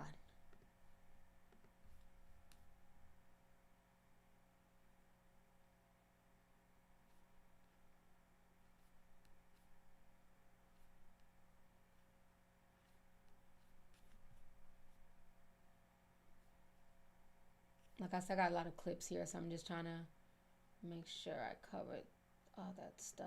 Let me see.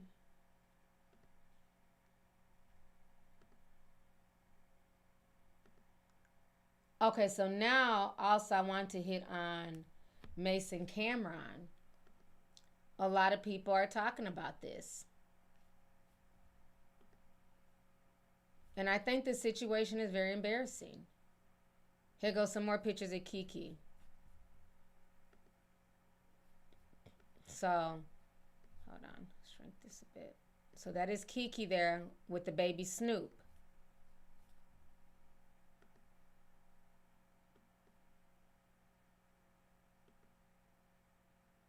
He looked just like Stefon.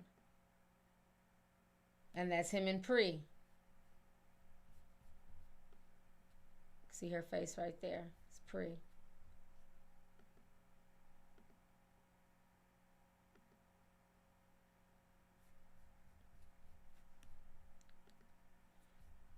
So I think at this point, she's embarrassed. Like that's some embarrassing shit. And I think that's why she unfollowed. And see, the difference is Stefon, for the most part, is media trained for the most part. He's not going to go back and forth on social media. This is not going to be a show like with Offset. You know, Offset is a rapper. He's going to, you know, argue anything for attention. He needs the coins. But Stefon is not going to. He'll just quietly unfollow and keep him moving. He's not going to make a show of it because the NFL is not going to play these games. They're not going to play. It's, you know, he already got all this stuff going on with all these babies, but they're not going to play the back and forth and the cussing and, you know, arguing and everything else. They're not going to do that. So I think the whole situation is embarrassing as fuck. And especially being that she tried to play it off like it was no big deal when it is a big deal. And I don't know how much he was honest with her, you know, as far as like all these women being pregnant at the same time. You know, I don't know if she found out when we all found out, if he had been telling her. I don't know. But either way, it's embarrassing. It looks crazy. And the fact that you're putting your best friend in a position where she is in the box with your mother and your oldest sons, okay, by a few weeks than my child, in the box is crazy work. It really is. But again, when you sign up for that, you can't complain. So now, let me see here.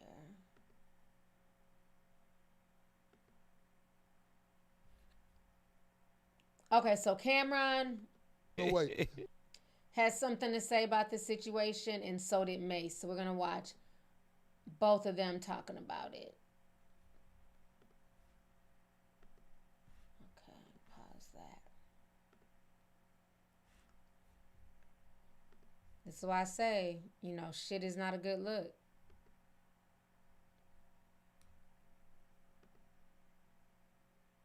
Okay. Is having your chicks under control. Is that I love that. I'm disappointed about it for myself, actually.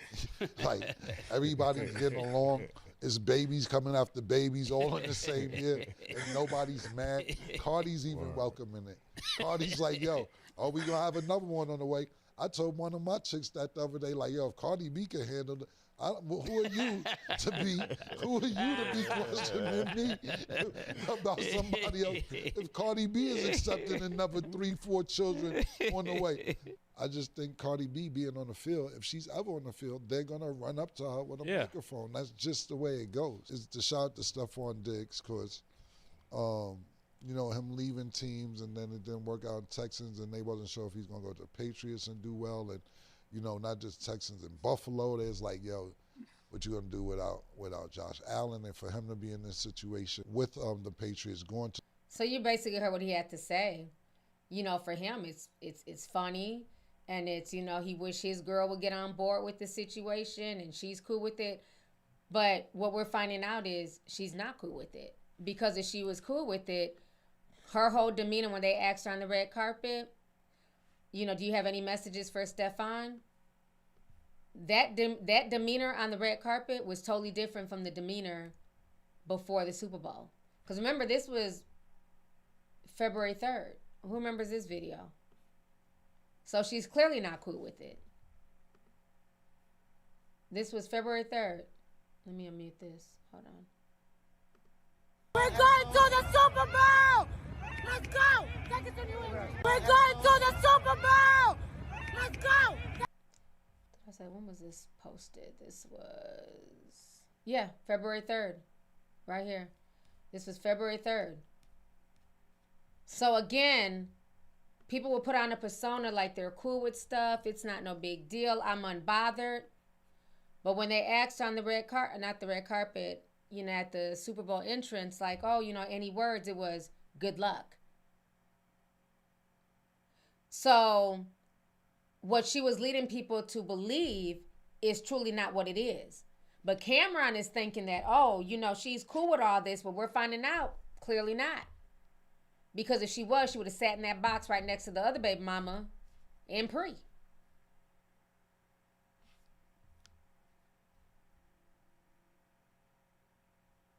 Yeah. So now let's see what Mace has to say. I haven't watched what Mace has to say yet. We're going to watch this together. Give me just a second.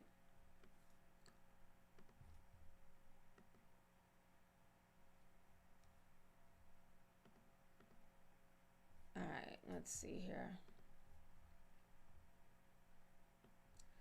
See what Mr. Mason Betha has to say. When it comes to this situation, we might have put too much stock into Stefon Diggs when it comes to the relationship. I like to keep it on sports, and if we keeping it on sports, then this is his football game. He could bring whoever he want to the game. He doesn't owe Cardi B anything like that. That's fair. I mean, when you think about it, she was like, still technically probably married when he got her pregnant. So his idea is like, I mean, how much stock can you put in another married person? Like, any person have somebody that they're married to. If it was a young lady and this guy was married to somebody else, she can't put all of her eggs in his basket because she already know he's taken. So I think she kind of overplayed it, you know. You know what you was getting into. Before the show started, we was actually talking about this. And I'm like, look, first of all, you have to respect honesty. And I don't think Stefon Diggs is lying to any of these females. I think and I don't know this for a fact, but I think he's very honest. I think he's very open about, look, I have another baby coming on ways. I know he's just hiding babies now. So you got to respect his honesty. That's first and foremost. Secondly, after a certain age, or at a certain age, when you're somebody like Stefon Diggs, who's probably in his prime, his age, football career, et cetera, he doing what he like to do. You know, he's not ready to settle down. Doesn't seem like it. And if you don't have that conversation with him, like, look, you want to settle down or not? And if he doesn't tell you yes, you can't get mad at that. You know what it is, Pete? It's called assumption. When you're assuming you want to get the best seat. You know what I'm saying? Yo, I'm fucking 20 times platinum. So you assuming that that's your seat. Right. But then you might like this for that seat. You get what I'm saying? So that's my point being is, I think when it comes to this situation, I don't think they said anything wrong. At the end of the day, Stefon is allowed to have whoever he wants to at his game. If he feels like Pri is his best friend, like I said, it's messy. It's a messy-ass situation. But again, that's what all these women signed up for. If he feels like Pri is his best friend, and Pri been there before he even got with Cardi, and his relationship with Pri trumps Cardi being his baby mama, then so be it. That's on Stefon. That's how he feels about the situation. He shows who he is. He feels like all of these women are on rotation for him. So the only thing she can do is either deal with it or move around. And it looks like she's finally moving around. But it's just funny that all these people have excuses. Even in the comments section, you got folks saying, these men are too grown for this conversation to be at this level. It shows more about them than Cardi. No, it doesn't. Stefon has never hidden who he was. And again, like I said, just a few months ago, she was laughing in the kitchen talking about we're all sharing the same baby daddy. And it's like, why even put that type of energy out there? There's nothing cute about this situation. See, it's all fun and games until reality hits. Until you got to start fighting for that man's time. And you have to start fighting for him to come be with your child. But then he has to be at this girl's house. Everybody can't deal with that. She went through a lot of stuff with Offset. Offset constantly disrespecting their marriage, cheating and everything else. And I think what a lot of women need to understand is this. It is okay to be alone for a while. It is okay to heal by yourself. Okay? Peeing is not meant to heal. It might feel good, but it's not meant to heal you. Okay? Sex is just sex.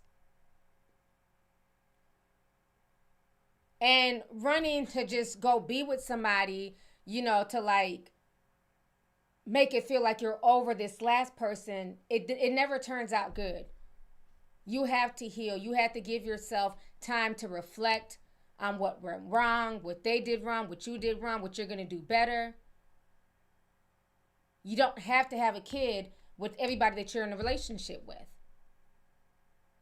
And that is my issue, is that you have so many people who would sit there and put these dysfunctional relationships on a pedestal simply because it's celebrity driven. But then these same people will talk shit about the young girl in their neighborhood who is the fourth baby mama to said guy. She's an idiot. She's stupid. Why would you want to be the fourth baby mama? But as soon as you attach a celebrity to it, there's all these excuses. No, there's not. I said this time and time again. When men have money and they have celebrity status, they have options. Is it right? No. Is it part of the patriarchy? Yes. But it's the truth. They have options. So you need to decide what you're willing to put up with as a woman. And if you're not willing to put up with all that shit, then go date a regular guy. And even regular guys, some of them ain't shit. Let's keep that real. But if you got a guy who's making, let's say, the Bojangles manager is making 50 grand a year managing Bojangles. He got a little bit of clout. He got a little bit of status in the Bojangles business. Okay? So this man is not even in the NFL. He's just the manager of Bojangles. You think he's not trying to stick some dick to the damn biscuit girl? You think the head fry cook, the girl who drops the fries, ain't giving them sloppy top in the parking lot? You got regular men who abuse their power.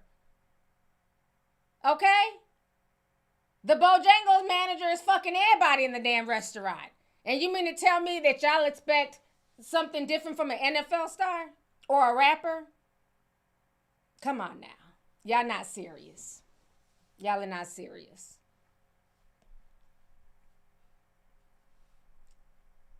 When people got a little bit of clout and power, it goes to their head, unfortunately. And when you have options, Stefon Diggs has a nice body. He's tall. He's a very handsome man. He's athletic. He has options.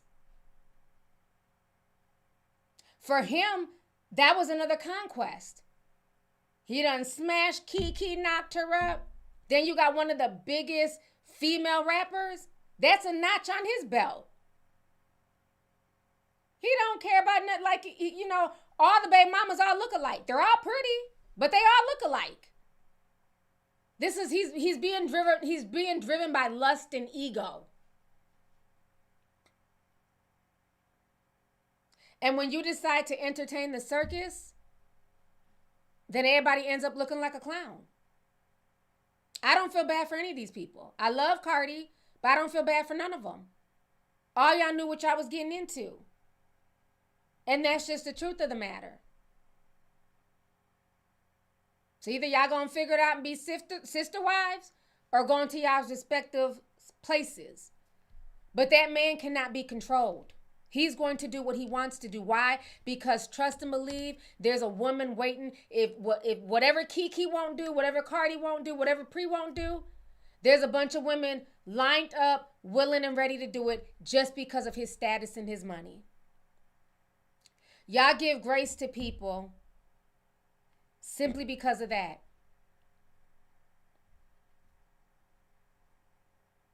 That is why Epstein was able to get away with all this shit he was able to get away with.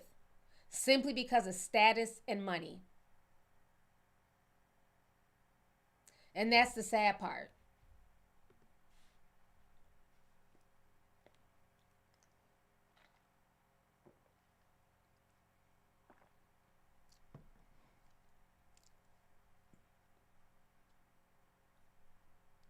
So I don't like this whole, you know, everybody's trying to act willfully ignorant, like they want red flags, you know, making all these excuses. At the end of the day, nobody gives Summer Walker excuses. Nobody gives her grace. How many times have I told Summer Walker, you need to slow down? You done had the one baby with London on the Track. Then she had the twins. You know, it's like, it's okay to not have a kid with everybody that you're in a relationship with. Just chill. And now she's out here trying to be a proud side chick because your relationships didn't work out. Now you want to ruin other people's relationships. It's just weird. It's weird. And I think these are real conversations that we need to have as women, and especially the young girls. Stop putting yourselves in situationships, hoping that your situationship is going to turn into a genuine relationship. It doesn't. Because I've had to have this conversation with a young girl in my life. Because she was complaining about this guy and what he wasn't doing, and she really wants to be with him, and he's not, you know, he just wants to run the streets and he wants to date other people. I said, well, is that your man? No, you know, we just hook up. You have no right to demand anything. You're in a situationship. Nobody's going to buy the cow if they can get the milk for free. You started this relationship on a shaky foundation, you can't then expect marriage. That's not how that works. A man is going to respect a woman who has boundaries. Period. A woman who's just want to go with the flow and do anything just to keep a man and accept anything, he gonna walk all over you. You cannot be in a situationship. You can't be a side chick, demanding main chick, you know what I'm saying, upgrades. That's just not how it works. Especially when you're talking about in the celebrity world, with men with money and power and moves, they'll just replace you. So if you're really into somebody and that's who you want to be with, you don't start off the relationship in a situationship, because at that point it's not going to grow anywhere. It's just sex. You have boundaries. You let him know, no, I'm looking for a relationship. I'm looking to get married. I'm looking to be in a long-term relationship. I'm not looking to, hook up with somebody off of Tinder. I'm not looking for a one-night stand. As women, we control that. A man can beg and plead, but at the end of the day, it's your body. You control that. So, the whole situation is a mess.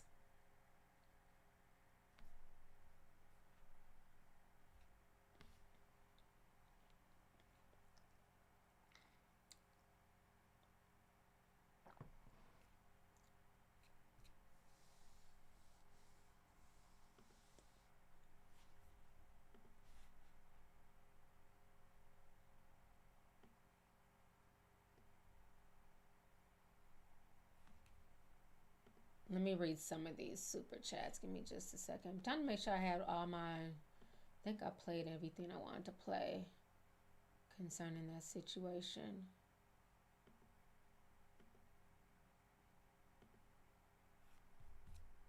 Oh, yeah. Offset. Here come off cheat. So, of course, he's happy. First thing he did was jump on social media. And he posted this. I won. He made sure to wear the Seahawks jersey and throw the shade. So.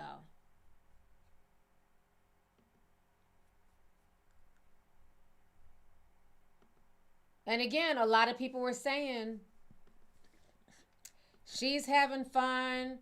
She's allowed to live her life, which she is. But now that things are real, now all of a sudden it's all this, he's wrong, he's not shit. Well, I thought, which one is it? Is it she's fun and living her life and she's able to just do her, or he's not shit? Because again, I don't recall anybody having any sympathy when Offset was, getting exposed by Selena.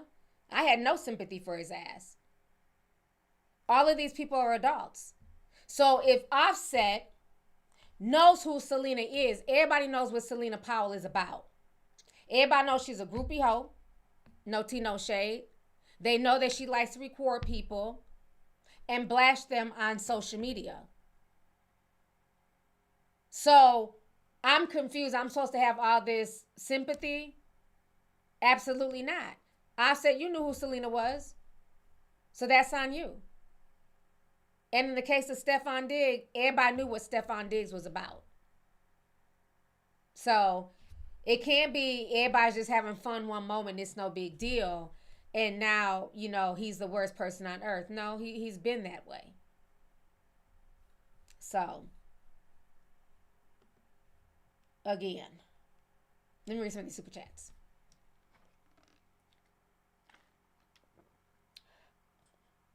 Original Lot Girl says, hit the like button, y'all. Yes, please hit the like button. If y'all are enjoying this stream, please hit the like button. Let me see here. Kim Starson 699 says, hey T, did you get a chance to listen to J. Cole's new studio album?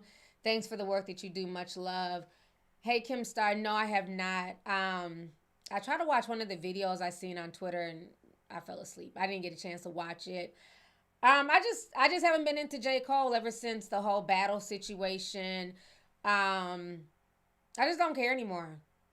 You know, I'll listen to his old stuff of Jermaine, but I just thought the way he handled that battle was trash. And then it's like, I don't want to hear him trying to come, you know, on this moral high ground. I just haven't gotten a chance to listen to it. Some people I've heard said it's a good album. Other people are just saying that they didn't like it. So I don't know, but I haven't listened to it, honestly. So, but thank you for the super chat, sis. Let's see here.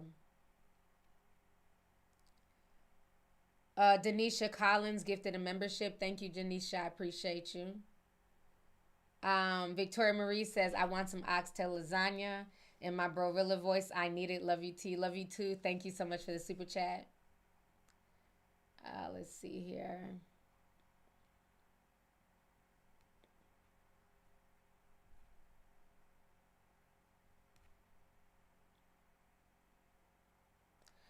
Brandon says, been here for years, participating more now. Love you too. Thank you. Blossom1232 says, sent $5, says, I bet if they were celebrating Jewish culture during halftime, they would have been all for it. Love you, T. Love you too. Thank you for the super chat. Boston Silky sent $4.99 says, clock that mother effing TT. Thank you so much. I appreciate you. Let's see here. Boston Silky set 1999 says, don't forget, cut your nose to spite your face. She knew better. She hasn't learned her karmic lesson dealing with the same spirit. Yeah. People have been saying online that if you rearrange the name Stefon, it still shows up as Offset. I seen somebody said online, I'm like, nah, I can't unsee it. He's basically no different than Offset. At least with Offset, he wasn't out here making a bunch of babies. And the one that he did make allegedly with Pri, she aborted. This one has no shame whatsoever. He's just trying to sow his royal oats. So, yeah. Same spirit, just in a different body. Kirk sent 1999 says, hey T, this is your NYT sipper. I hope you're feeling better. I want to apologize for sending too many emails. YouTube for a while had been shadow banning my comments when it comes to serious topics. I'm sorry for that. You're fine. You're a mod, so I made you a mod, so you shouldn't be shadow banned anymore. So thank you for the super chat. I appreciate you. Brihan sent $10, says, if this was black women for real, she'd have been dragged, celebrity or not. Let B or Megan do that. She yelled at everyone and said he loved her down. Yeah, there's definitely a different energy when it's black celebrities. Just like I had said, even when I did my breakdown about Selena Powell and Offset. And I think one of the girls on TikTok was saying, I think she had went off on somebody. And they're like, you know, I wonder if she's going to go off on Selena for this exposure like she did somebody else. I forgot who else had exposed. And I had made a comment in that video, and I was like, yeah, that is true. You know, I wonder if she's going to reply to what Selena has to say because Selena's putting all their business out there. And it was some people in the comments, she don't got to reply back to Selena. Selena's beneath her. She's going to use what everything Selena's saying for court.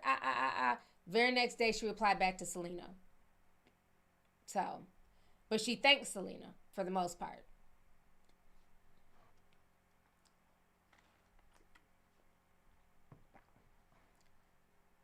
Oh, hold on. Somebody sent $2.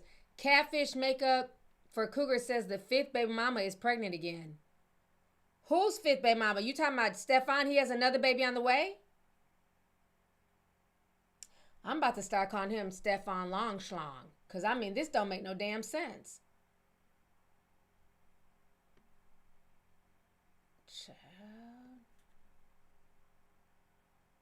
Which one is the fifth baby mama? I don't know her name.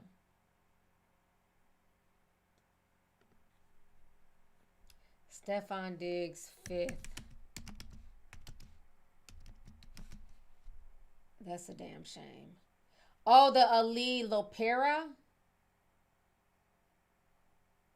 So she had, they said that she had Charlie Harper Diggs Lopera April 2025. So y'all are saying that she's pregnant again? Oh my God, this is insane.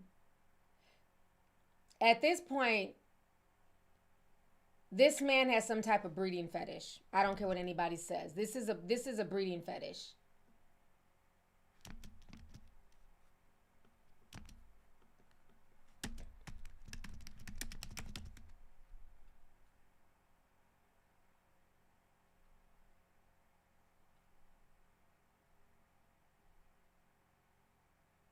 Trying to see if it comes up. Yeah, I don't know. Yeah, if she's pregnant again, it's just giving me breeding fetish. He's just trying to. He has the spirit of a buck, like on the plantation. You know, the biggest, strongest, slaves on the plantation. They would use them to get women pregnant, so that way they would breed, big, strong, healthy kids. That is the role that he is playing. That is insane. This man is 31, 32 years old. And then the fact that these kids are coming back to back to back, that's not normal. I don't care how much money you have. And y'all can stop trying to okay shit because of somebody's bank account. That means nothing. Nick Cannon ain't no brokey. Nick Cannon got money. But we see now what's happening to his family. He cannot be in so many different places at one time. You see how his older twins are like, yeah, I don't claim all them other kids. I have one sibling. His daughter pulled I have one daughter on Nick Cannon. This is insane. They said Eileen is the third baby mama. Yeah, I can't keep it with all the baby mamas, so I don't know. I Googled, I didn't see anything, so it might be a rumor. Let's see here. Valentina Hernandez says, I think Diggs is gay, but that's tea for another day. Yeah, sometimes when people feel the need to have a bunch of kids like that, sometimes they're covering for other things. So, who knows, child? It's a lot of fluidity in the industry. Maya Dubois sent 5, says, Lord, don't mention Nick Cannon. Say his name 3 times and somebody's going to pop up pregnant with another one. Y'all are a mess. Thank you for the super chat. Let's see here.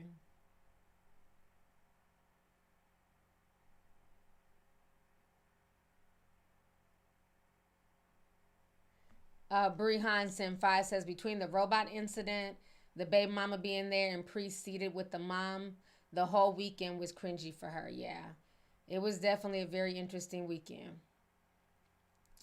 Jesse is Senpai says, I've said before, when people show their cards, lifestyle, actions, etc. in front of you, don't complain when they do what they do. Yeah, it is the truth, and especially when you've come out of a situation like that with Offset and everything that he unfortunately put her through, there was no reason to even entertain a Stefon. Like I said, even, going out on dates, even if you want to smash, but the type of person that person is, you're not going to put your heart on the line. You're not going to put your body on the line. You know what I'm saying? Like, going through a pregnancy, that is a lot. And she had just had her other baby the year before. That is a lot when you're going through a pregnancy, just anything can happen. So it's like, that whole situation is just insane. And then to go through all that, put your body at risk, and then know that he has somebody else who's having a baby a few weeks before your child was born. And then before then, it was another child and another child. That's crazy to me. That's crazy. Beyonce's wig says Off-Cheat and Steph are both Sagittariuses. Wow. I didn't know they had the same sign. Ooh-wee. S.A. Coop says, I hope Stefon invests as well. Yeah. Because I think they said Stefon Diggs is worth like $60 million, if I'm not mistaken. But, You're only going to be in the NFL for so long. So hopefully he does invest his money well, because child support is no joke. It's cute right now while the babies are, just drinking fucking formula. But eventually them kids, they're going to need Jordans and, fresh haircuts and football camps and all type. That stuff adds up. Dance classes for the daughters and just whatever. All that stuff adds up. They're going to need security, protection. That child support ain't no joke. And that NFL money don't always last, especially if you're not, investing your money wisely. Whole situation's a mess. Dina sent 499. She says, why this man always got a purse but never has condoms in it? Oh my gosh. Child. Brittany Love sent $10. Says, who was the girl putting her feet on Stefon? Let me see. I forget her name, but it went viral the other day. I saw it on TikTok. Let me see if I can pull it up.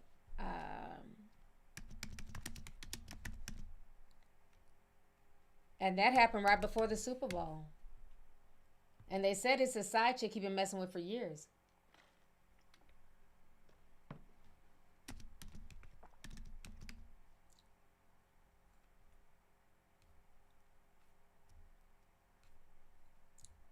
Damn, what is the girl's name? Trying to see if anybody wrote it. Do y'all know the girl's name? She's a side chick. She had like her feet on Stefon's face or something. And then she posted on Instagram. It went viral over the weekend or like last weekend.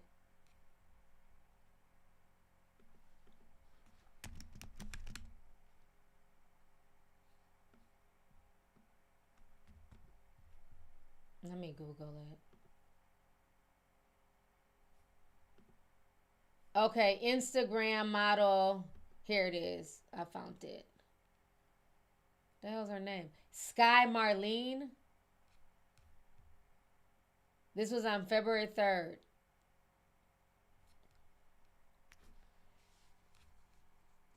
Okay, here it is right here. This went viral on February 3rd. Sky Marlene is her name. Okay. Instagram model Sky Marlene posted a clip on her Instagram story having a wonderful moment with Stefon Diggs, Cardi B's second baby daddy. According to the model, Diggs has been sliding into her DMs begging for attention. This is the video.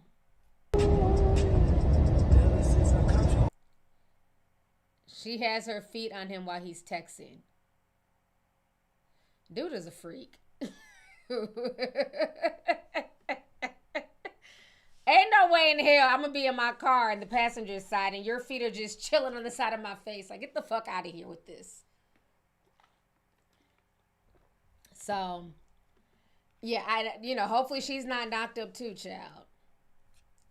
But they say she's been messing with him off and on for years. I don't know. I can't keep up. It's too much. So now I've been on here for 2 hours. Okay.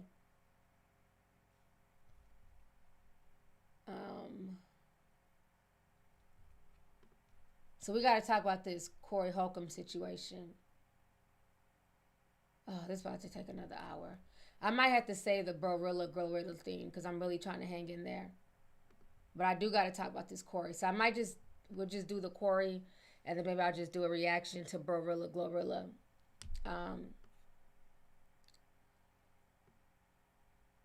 Yeah, it's already 10 o'clock. So we'll talk about Cory. Give me just a second. I'll be right back. Oh my gosh, I feel like crap. I'll be right back.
Okay, I'm back. I don't have a be right back screen, so sorry. It's just gone. I just turned off the camera. But I gotta talk about this Cory Holcomb situation. And then I gotta go to bed. I just feel really nauseous and sick. I don't feel too good. But we're gonna talk about this before I leave. I'm gonna save the Barilla situation for another day. So I didn't know all this stuff was going on with Cory Holcomb until the other day. So Madia had posted online.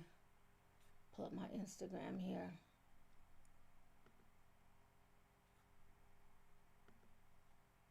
Where's the video? I think it was this one. And punching. Okay, here it is.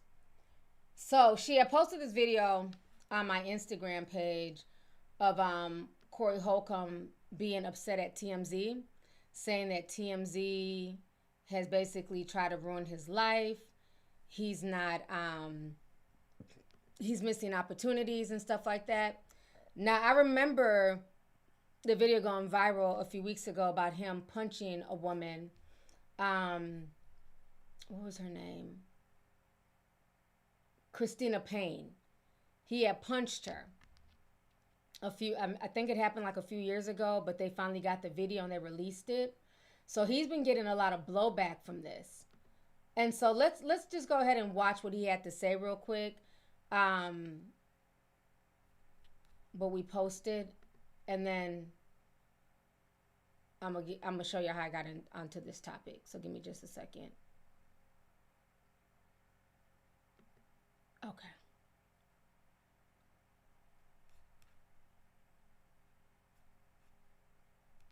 So Cory's upset, going off on TMZ. So we're going to go ahead and listen to this. I lost a lot of my gigs. So, by the way, thank you, TMZ. I lost another gig today. Gary, Indiana, on the boat. Y'all got me good. Y'all got me good. Y'all got me good. I'm losing gigs. People are saying, Cory, the optics of that video. Yeah. Y'all got me good, TMZ. I'm about to be out here on welfare. I'm about to be out here on welfare. Somebody got to explain why I ain't got nothing no more. You're not going to be able to buy no more Hocula. Can't buy Hocula. Nope, because the jacket that you were looking at I'm going to have Proclubula. cost $1,600. That's funny. Yeah. Man, I lost a gig today. When they told me this one canceled too, I was like, God damn, all right, now it's getting bad. I'm talking about I done lost some real, you dig. All because it's certain places that are ran by the people that will listen to a TMZ. I ain't never lost no gigs before. Like, we have people saying stuff about me all the time. But when TMZ says it, oh, it must be true about this guy. TMZ, while I haven't been working a lot of my gigs. So this is punching me out, and my whole head goes back, and it's a whole horrible whiplash thing. It's horrible. It's like he punches me at 30 miles an hour over the security guard and another person who's trying to keep him away from me. Right. So it's horrible. When you see it, when you see the footage, it's going to change your life. Why do you think he's lying? He doesn't want to get in trouble, / he just got put on a new tour. So, of course, there's money that is going to be made, and I guess he doesn't want to lose it. And then he's saying that I'm trying to, mess his career up or whatever. Okay, so I don't want to play the whole thing, but that was a lady who got punched, Christina Payne. That was her speaking. And you see, he walked up to her, just punched her. And thank goodness for that other man that jumped in. He jumped in right away and grabbed Cory. Like, what are you doing? Instead of standing there like a lot of these bozos who will sit there and watch women get beat up. So this is what I wrote on Instagram. Because like I said, I haven't been keeping up with Cory. I don't watch Cory like that. I don't watch him at all unless he's viral for something. Just because he's gotten very disrespectful over the past few years. So I said this. I said, actions have consequences. And to be honest, I'm not surprised that he's gone off the deep end and put hands on a woman. He seems to hate every woman except for Darlene. So when I wrote that, somebody else said, T, he disrespected Darlene on his show last Tuesday. I think she's done with him. So I was like, wait, what? Not Darlene being done with Cory. So at that point, I'm like, okay, what the hell is going on with Cory? So I go to Google. Cory's involved in all types of shit. He done try to fight Anton Daniels, and I don't watch Anton Daniels. He seems super MAGA. But I guess he tried to like punk him and fight him. Then he's into it with Joe Budden. But now the craziest thing is that there's all these pedo allegations coming out of Cory that are all over Instagram and TikTok. Everybody's talking about all these compilations that have been out. Somebody put all these compilations together, and this was a few months ago. And the stuff, I didn't hear everything, but one of the videos I heard was extremely disturbing. So let me go ahead and bring y'all back to, let's see here. What should we start with? Okay, let's start with the Anton Daniels situation, because not only did he disrespect Anton and try to fight him, then he disrespected Anton's daughter.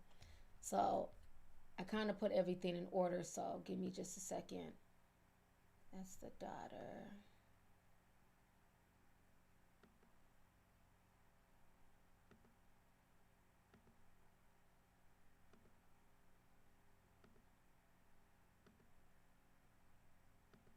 Just trying to make sure I have everything in order.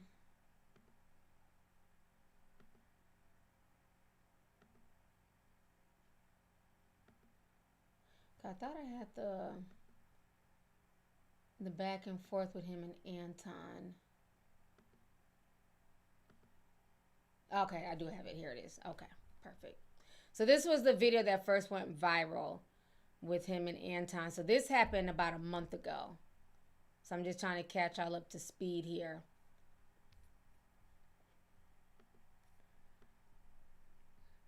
So this is Cory and Anton. I'm right here. Don't put no dick sucking shit. Let me just start from the beginning.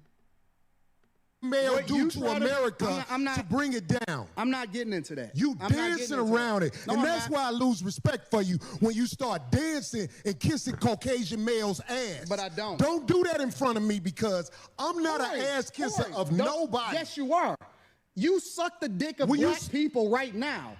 You doing the easy shit. What you do, let me tell you what you do. Nah, homie, let me tell you something, homie. Ain't nobody gonna tell you. I don't suck dick. Yeah, you do. Yeah, you do. So fix You doing that. it right now. I don't suck dick, homie. You doing it right now. Homie, believe me when I tell you. I don't Believe me do when that. I tell you. I don't do that. Listen. So don't come at me with no dick sucking shit. I'm gonna give you the same energy you give me. Let's switch seats. Let's switch seats. I'm with it. Homie, I don't do no dick sucking shit. I'm a motherfucking man. I don't do no dick sucking shit. I don't give a fuck about none of Well, I tell you what. Watch that dick sucking shit, because that'll go bad. Call it what you want. I don't do no dick sucking, you homie. say a lot of shit that I don't fuck with either. You okay, but that gay shit? Oh, you I don't give a fuck about what you talking Hey, homie, about. I tell you what. I'm right here. Don't put no dick sucking shit. Don't put no dick sucking shit on me, nigga. I'm from Detroit. Say right I now. suck a dick again. I'm right here, right now. All right, that's what I'm saying. I'm gonna respect you. Dance around it. Dance around it. No. I'm gonna I don't do no dick sucking shit. I'm gonna respect you because it's your platform, and I flew out here to have a conversation. We good. But you're not bossing up on me. Yo, we good. I did already. I don't do dick sucking shit. We can put the microphone right now and go on back. I don't give a fuck about this shit. Homie, you just running your mouth. I'm not running my mouth. You running your mouth. I don't do no doing dick this shit sucking for the shit. internet. You doing it for the internet. Now, if you want to say your time, no, hold on. If you want to I'll say show you I ain't doing it for the internet. If you want to say Anton, listen, don't disrespect me like that. If you want to say Anton, don't disrespect me like that, I'll respect you. But don't boss up on me, because you said a lot of shit to me today that I don't fuck with either. But I let that shit ride because you don't know me. You don't know me. So I'm going to extend the same respect to you. You called me out of my name. You said some wild shit, especially with regard to how would it call this nigga out his name? Nigga, I'm telling you that you did. You can't tell me how I get disrespected. I got a question for bro. Okay. No. Hold on 1 second.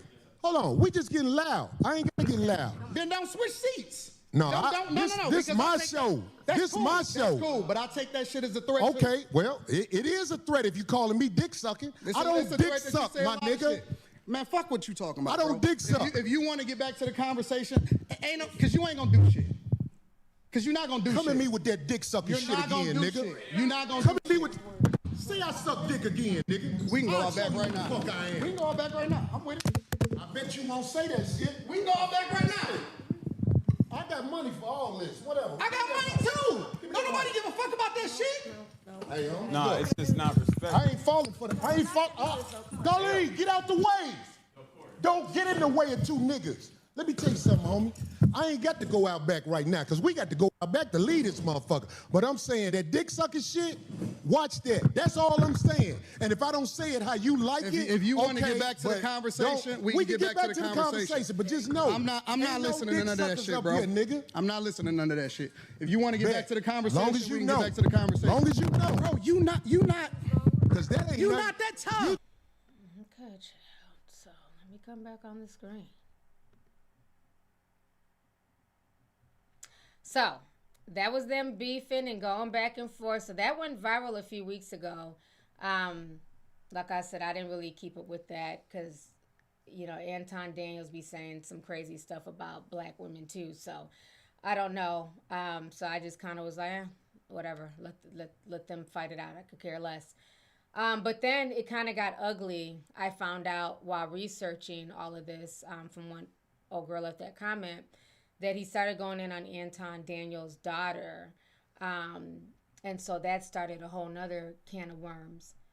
So this is the video where he's going in on Anton Daniels' daughter, which to me just doesn't make any sense. Because his daughter has nothing to do with their back and forth.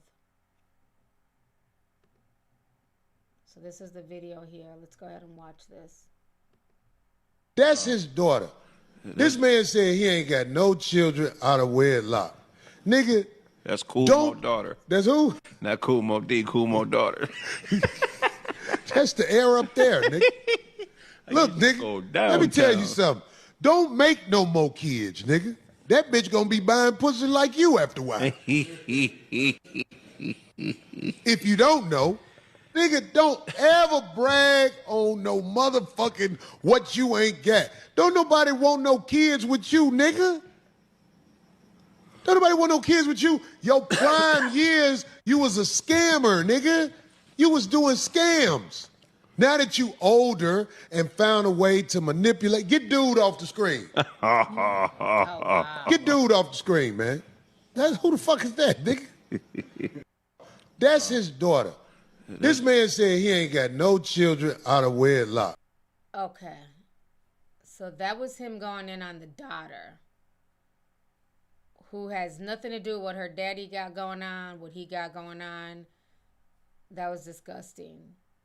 So now, I was trying to figure out, okay, well, what happened with him and Darlene? Now, Darlene, for y'all who don't know, she is Ice-T's ex-wife or baby's mother. I don't know if they were married, but Ice-T's oldest son is by Darlene. And so Darlene has been a part of the 5150 show for years. She sat alongside Cory Holcomb.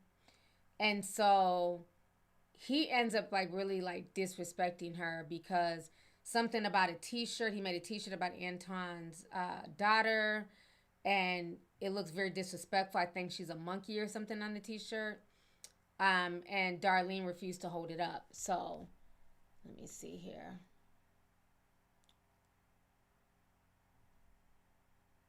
And so he starts going in on Darlene. So I have two different clips. Yeah, I have two different clips. So we're going to watch this first clip, then we'll watch the second one.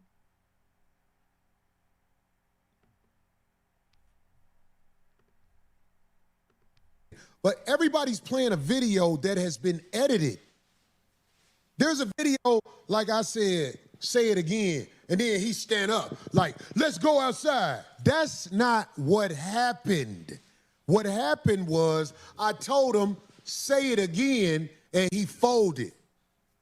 That's really what happened. And like I say, I'm glad he didn't say it again, because I ain't got time for tampon to be on no humbugging, but I do got time for this. A tampon. During the show, I brought up that lady who was murdered by ICE agents. And Tampon said, fuck that lady. So I made a shirt for, I hope that we get in touch with the lady who was unfortunately murdered, get in touch with her family. Because I made a shirt that I want to send everybody in her family, because, you know, he wants to talk about everybody else's family and kids, but if somebody say something about what might be something that touches his heart, he wants to control the way war goes. Let me tell him and everybody else, you not me. You not me. But this is dedicated to dude. We got a shirt that will be up for sale. Here it is.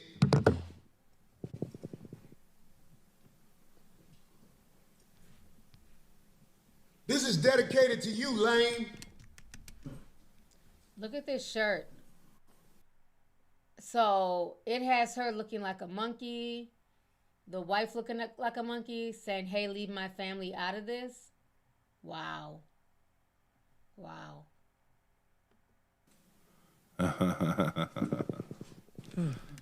Oh, that's cool.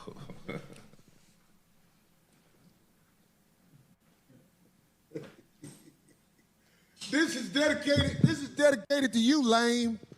If you want me to, call me again. I'll send you one. Motherfuckers out here thinking they can control how war go. You playing with me, I'm gonna play with you. I'm gonna play with you, man. All right. So y'all just saw that. So during that same episode, they're saying that they had Cory asked Darlene to hold up the shirt. Darlene is a Latino woman. She's a Latina, excuse me. And so being that the majority of the audience is black, she's not trying to offend, you know, black folks, especially black women. So you can tell she's hesitant. She don't want to have nothing to do with the shirt. Cory starts throwing shade, talking about her coochie's wrinkly, starts going off on her and feeling like Darlene doesn't have his back. So from what I've researched, this is what caused the rift between him and Darlene. And this took place on the 6th. So we're going to go ahead and watch that.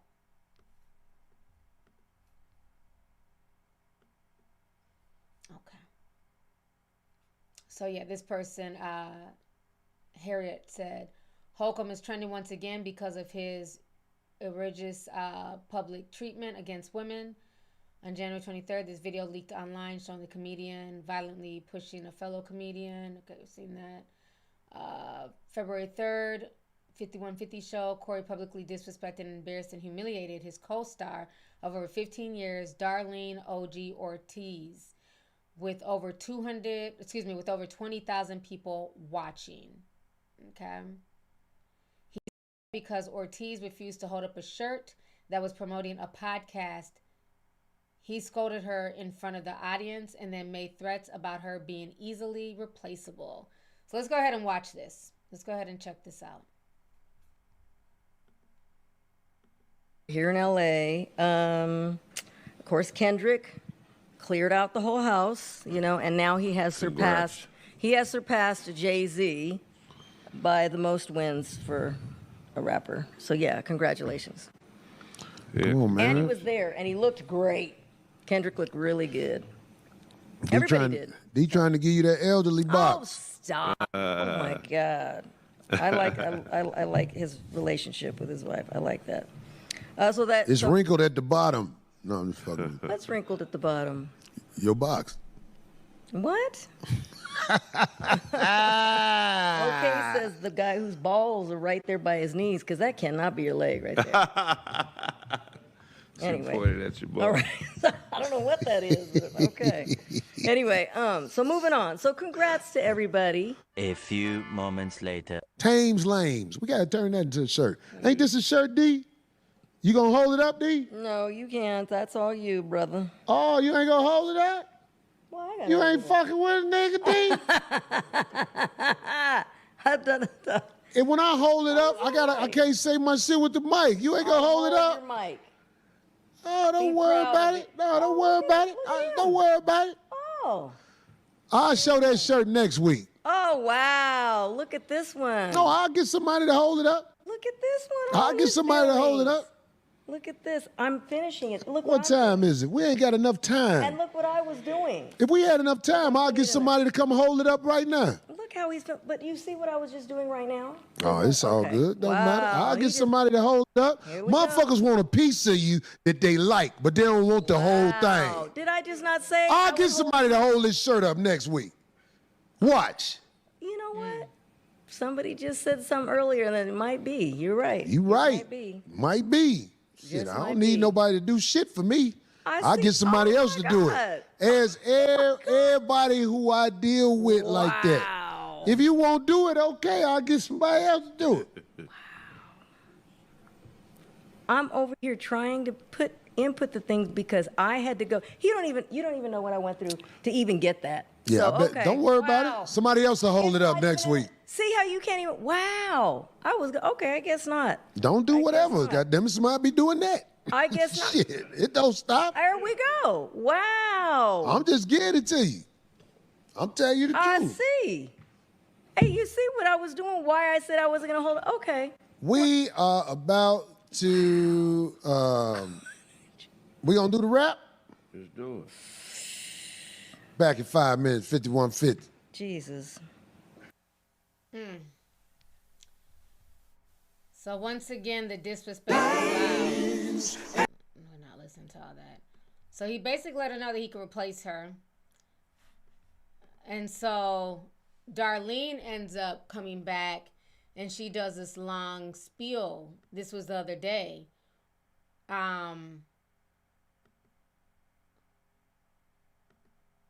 Where basically she's talking about how she is talking about how Cory has a lot of displaced anger. So she talks about this on YouTube. So let me go ahead and play y'all this video. Because I don't think she's been back on the show. I don't know. I could be wrong. I don't watch this show.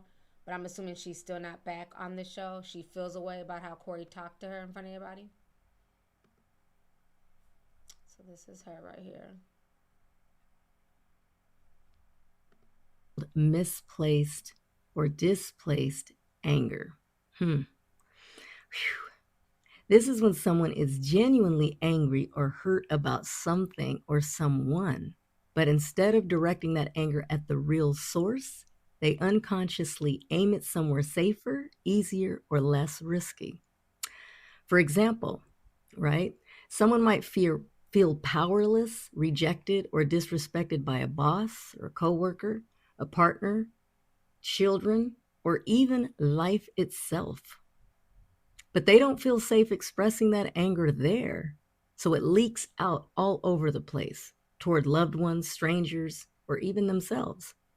The anger is real, the pain is real, but the direction is off. Understanding this helps us stop taking everything personally, and it also helps us ask better questions. Like, what is this really about? Or what might be underneath this reaction? It doesn't excuse harmful behavior, but it does explain it. And that awareness gives us more emotional clarity, healthier boundaries, and a lot more compassion for ourselves and others. Here's what it often looks like. Snapping at a loved one after a bad day with the boss or work. Being irritated at strangers when you're actually grieving, you're hurt or scared. Getting angry about small things when something big is unresolved elsewhere. Or criticizing others for traits that actually mirror our own pain or insecurity. We're all carrying more than people realize. And Objection. I don't give a fuck about this. This is boring. Sorry. Darlene, you know, we love you from back in the day, being on the Ice-T album cover. But, Miss Mamas, you have sat alongside Cory Holcomb for years and kikied and giggled at the bullshit and laughed when he tore down other people, when he had that same displaced anger that he's given you, when he put that same displaced anger onto other people who didn't deserve it. You sat back and you kikied. You were okay with it as long as it wasn't aimed towards you. So now that it's aimed towards you, you want to write a Dear John letter via Chat GPT and read it with this soft voice. I don't care. I don't care. I don't have the energy. This is stupid. Because she has laughed for 15 years alongside this man. And laughing is also co-signing the bullshit. So I'm not buying it. I'm not buying it. A lot of people are not feeling it. So now, let's see here.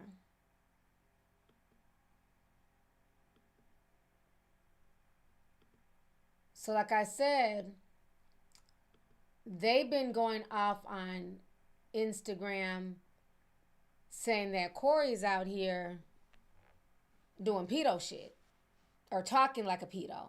There's all these tapes that have come out. So Smack the Messenger talked about this. We're going to play his clip because I like him. He's funny. He talked about it. This is all over social media right now.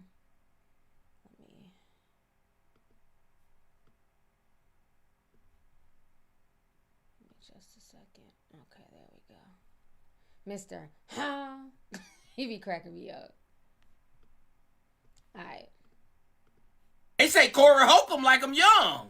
Huh? Cory Holcomb. They say you like him young. Y'all, TikTok is going crazy right now, bringing up all of these clips of him on his podcast show, whatever you want to call it, talking about being interested in young girls, dealing with them outside of the country, and also talking to fans about their children.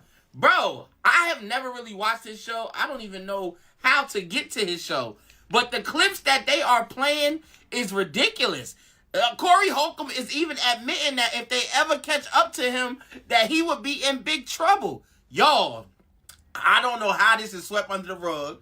I'm not saying that this is coming out to probably hide us from what's really going on in America. But listen, I ain't know Cory Holcomb was coming like this, y'all. You got to look up the clips yourself because honestly, we can't put clips and videos and stuff like this no more. But to know that this has been going on for this entire time since he's had this show and nobody has ever brought it up, now it is literally going viral on platforms that are basically faceless pages on TikTok. Is this by design? I don't know. It's too early yet. It's only been 48 hours since this story has broken. But y'all, if you like going down a rabbit hole like me, go to that search bar and put in code Cory Holcomb, and I promise you, you will be astonished. I'm just here to bring y'all the news. Cory Holcomb, you got some explaining to do, brother. Or maybe just go to jail. I'm just a messenger. He be cracking me up. But yeah, it's pretty bad. Like I said, I only heard one of the stories, so we're gonna be watching. We're gonna listen to this stuff live together tonight. Y'all still up? Oh, we got okay. Rose Gold Honey says there are over 10,000 people in here, but yet and still we got what 3,000 likes. Can we get some more likes, please? If y'all are in here enjoying the stream, please hit the like button, y'all. We got 4,000 likes, excuse me, but 10,000 people viewing. So we're going to go ahead and listen to this. This is very disturbing. And the thing is, they said there's like 5 parts. We're not going to listen to all 5, but there's literally 5 parts. So we're going to start with this main one here that's gone viral, then we'll go into the other parts. This is very disturbing. I don't know what the fuck Cory's thinking. Or how this was able to go on so long and folks was cool with it.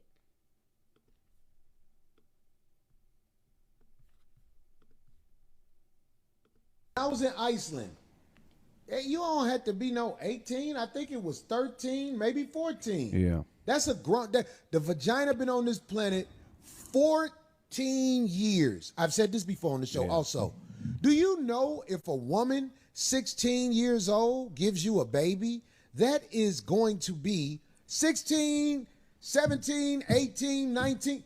That is going to be one of the healthiest babies possible. Right. Well, at that age, they've been on the planet long enough. They're in their prime developmental wise to create a life. But you're taught in America something different. Those eggs are buoyant. You could dribble them eggs. Them motherfuckers, they got bounce back. Yeah. I'm saying, somebody. Objection. Did this cornball, his co-host, say you can dribble them eggs, they have bounce back? The eggs of a 13 to 16-year-old, are y'all serious? And then Darlene's in the background talking about, well, are y'all serious? You're trying to co-sign folks getting 16-year-olds pregnant because the baby will be in a better situation? Do you understand that when you are a pregnant teenager, you don't have no fucking money? You can barely get a job at 16? How is the baby in a better situation? It is usually the adults around, the parents around who have to help raise that child. What the fuck are you talking about? This is insane. Somebody say Corey just like young girls, so he making excuses. That ain't true. I really don't have young girls around me. I don't really have young girls around me. Young girls are not. I don't chase young girls. Now, have I seen some fine ass young girls? Boy, let me tell you something. Go up here to one of these college campuses and see how they dress and walk and talk. Yeah. You're going to see some shit that make your mouth go, oh my God. But it's all a physical thing. Wow. Huh. That is disturbing as hell. And like I said, they said there's like 5 parts. Okay. Let me play the other video. Still not logging into TikTok, but when you put in Corey PDF compilation, it comes up. This is insane. So this is when I have not listened to this at all.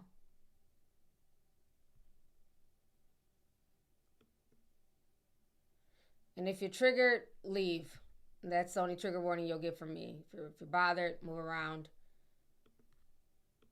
Either watch it or go watch Oprah. I don't know what to tell you.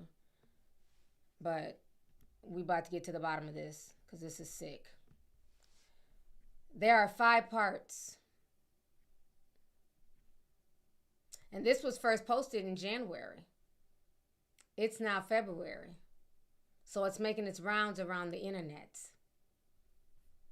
Let's go ahead and watch this. I saw this little girl. She had a Welch's grape juice bottle in her mouth. A bottle. And she was about 5. She had the whole bottle as far as it'll go, just sucking on it, walking with her mama. Somebody said, get that out her mouth. When they took it out her mouth, that baby said,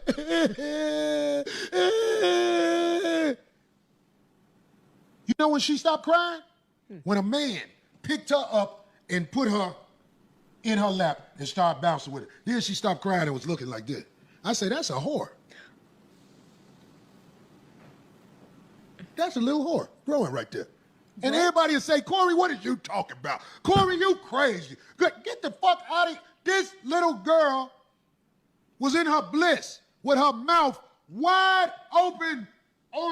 She was just, it had the cap on it and everything. What? They took it out her mouth. Then a man picked her up and started shaking her on his knee. And she was like, I said, that's a whore. That's a little whore. It's just Cory Holcomb crazy. I almost want to go back and ask about that little girl and do a documentary on her life. So one day I can show I know what I'm talking about. But in this society, I'm a bad guy. Okay. Objection. Okay, what the fuck are we doing? What did I just hear a grown man in his 40s talk shit about a 5-year-old who had a juice bottle in her mouth? So a 5-year-old is doing what kids do, which is drink, and your first thought when looking at that child is oral sex? And then you said that she starts crying because they took the juice away from her. when you take things away from a child, they naturally cry. But your thought is the only thing that stopped her from crying is not that the male, picked her up and tried to soothe her. Because he bounced her on the leg, you're trying to insinuate that the girl is a whore? That she's getting off on that sexually? Are you cool? Are you okay?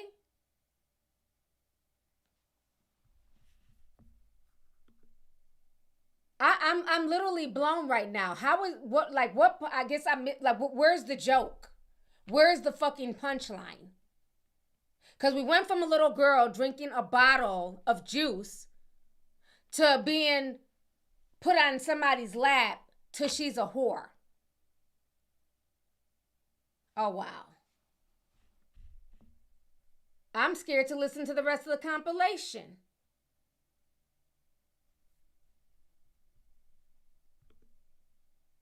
This is insane. We're talking about a 5-year-old. What about a 5-year-old? There's never a reason for a 5-year-old and a whore to be in the same sentence. Wow. Okay, let's go back and continue.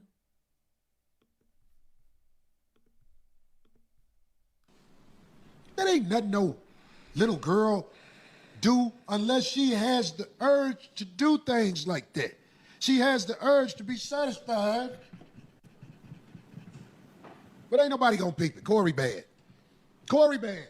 You think bouncing a 5-year-old on your lap is them trying to get satisfaction? Are you fucking serious? What the hell? Wow. And weren't we talking last week? Remember last week when I said something and y'all, there's a few people in the comments like, oh, T, you're tripping. And I said that after a certain age, you're not to let your daughter just sit on any man's lap, especially a certain way. This is why. I said this last week. This is why. Because you don't know what that man is thinking in his head while your child is crawling up in their lap. That is insane. He's thinking about a 5-year-old getting off from him bouncing the 5-year-old child on his knee. Wow.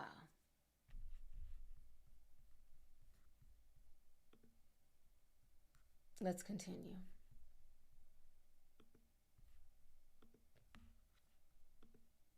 Everybody, Cory, did you hear what Cory said? The little girl took the bottle out of her mouth and he said she gonna be a whore. Yes. And if it was more men in the house, the little daughters wouldn't be walking around with things preparing their jaw for hustle. Her jaw is being prepared for hustle. And this was a little girl. Her teeth aren't. Baby okay, Goober. Darlene. I like that. Okay, see? And this is why I just said earlier, I don't feel bad for fucking Darlene. He just said that a little 5-year-old girl is preparing her fucking jaw for fellatio in the future. Darlene says her teeth aren't. Are you serious, Darlene? But now you want to sit here and read this fucking ChatGPT dissertation about, displaced anger, and you're co-signing this bullshit? Wow. Wow.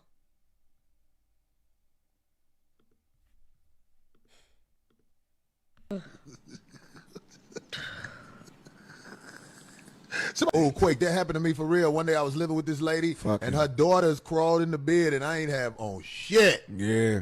I was up under the cover. Wow. And I was like, oh, shit. And one of her Tell her, daughters was Michael, like, rest in peace. Her daughter was, she was in high school. I think she was 15. Still not legal. You just can't tell your true thoughts. Her daughter was going to be thick like her mama. I know that much. Yeah. I knew her daughter was a bust down. She got pregnant like a year after I moved out. She was 16. I knew she was going to get. Okay, first and foremost, why the fuck are two teenagers climbing in the bed with you.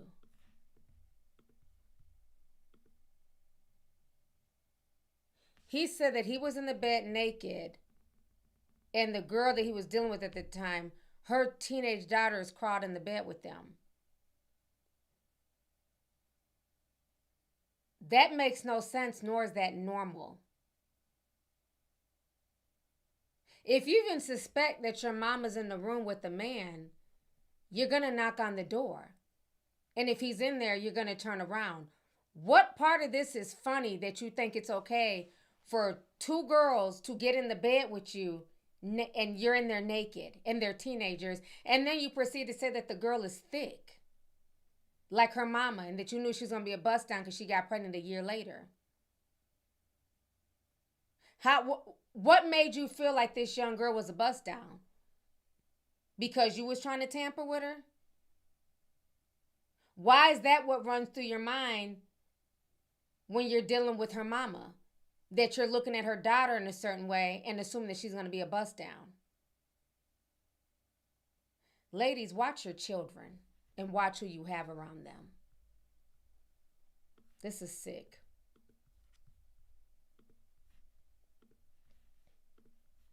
Pregnant, goddamn it, because she used to do shit. She used to do shit to let me know, damn, this little bitch is trying to get me in trouble. Oh. Her name was Tiffany.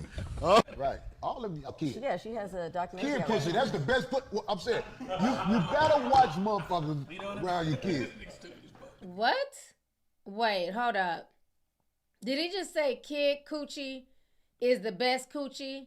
Oh, that was a Floridian slip. Oh, he meant that. I don't even want to rewind because sometimes they'll start clocking on TikTok. Oh, that was a Floridian slip. You meant that. That wasn't, no, I'm just playing. You meant that. You really do think that kid coochie is the best coochie. Hence why he keeps dragging Darlene's coochie. Remember in the earlier clip, he's talking about her coochie's wrinkled and old. A lot of men who sit and constantly talk down about older women, especially their private parts, that lets you know what you need to know. He just literally slipped up and said that kid coochie is the best coochie. And in the previous video, he said Darlene got a wrinkle coochie. Wow. Sick. Some niggas want some tight pussy real bad. Jesus Christ. Can you get charged if you spoon a child? I mean, get behind him, make him take all his clothes off, and you hug him like that. Is that a charge? Sure. Yes, Graham. What is pretty that? sure. Not no penetration. Just doesn't have to be penetration. It's so you can't That's be. love. You can. Okay, hold What on. if it's a stepchild? Okay, I don't know where we're going with this, but I'm just asking. They got these charges. I'm trying to see what the charges gonna be. The wedding ring. Somebody called me Corey Kelly because I said spoon. Oh, good one. I would never. Or Corey Epstein. Spoon a child. I'm asking what happens if you do it. It's called research. Please keep this piece of tape for future references. I'm telling you now, when they go after me, they get dirt like a motherfucker. I'm here to tell you, if they go through my computer, they going to be like, Corey, like porn. What else can I put out there? Snacks. I mean, I'm a big dick in the child. I'm going to check my browser, goddamn. What? They are physically developed for you to get off with a body that ain't fucked up. And I've said this before on the show, D. A woman who is 16 can give you a healthy ass baby. 16, 17, 18, 19, 20. That woman is like at a point in her life where she is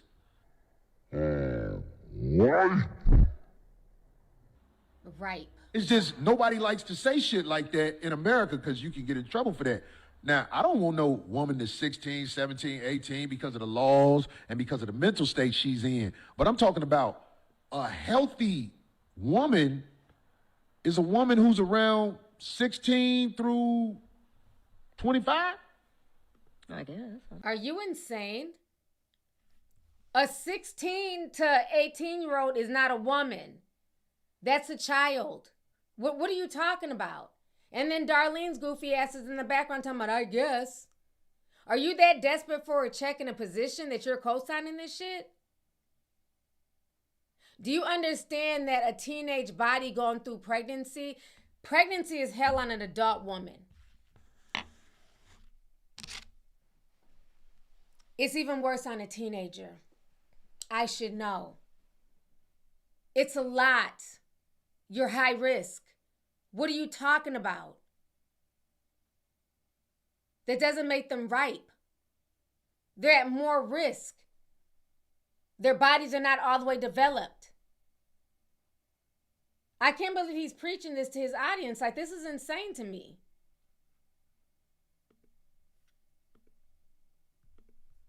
"16 through 25, that's probably as healthy as they get." Say, fuck it, 16 through 26. That 10 years is a woman's prime when it comes to delivering babies. Why can't you say 21 through 26? Why is it starting at 16? A 16-year-old is not a woman. See, we got a lot of R. Kellys in these bitches. Megyn Kelly, Corey Kelly, like this is insane. Epstein Island, that'd be a great movie. Yeah.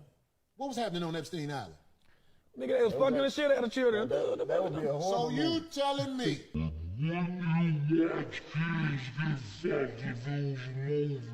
Oh my God, they weren't children. Shut the they fuck were up, nigga. What the fuck, Oh my nigga? God. There you go. Now you don't, What you mean? Nigga, I said no, and I said, nigga, shut You the wouldn't fuck watch it if it was a movie. It ain't real. I ain't watching Nothing that got to do with no children fucking. What the fuck are we talking about in this bitch right now? Asking you, would you watch it? No. Fuck and no. There you go. You won't watch That's it. my motherfucking goddamn.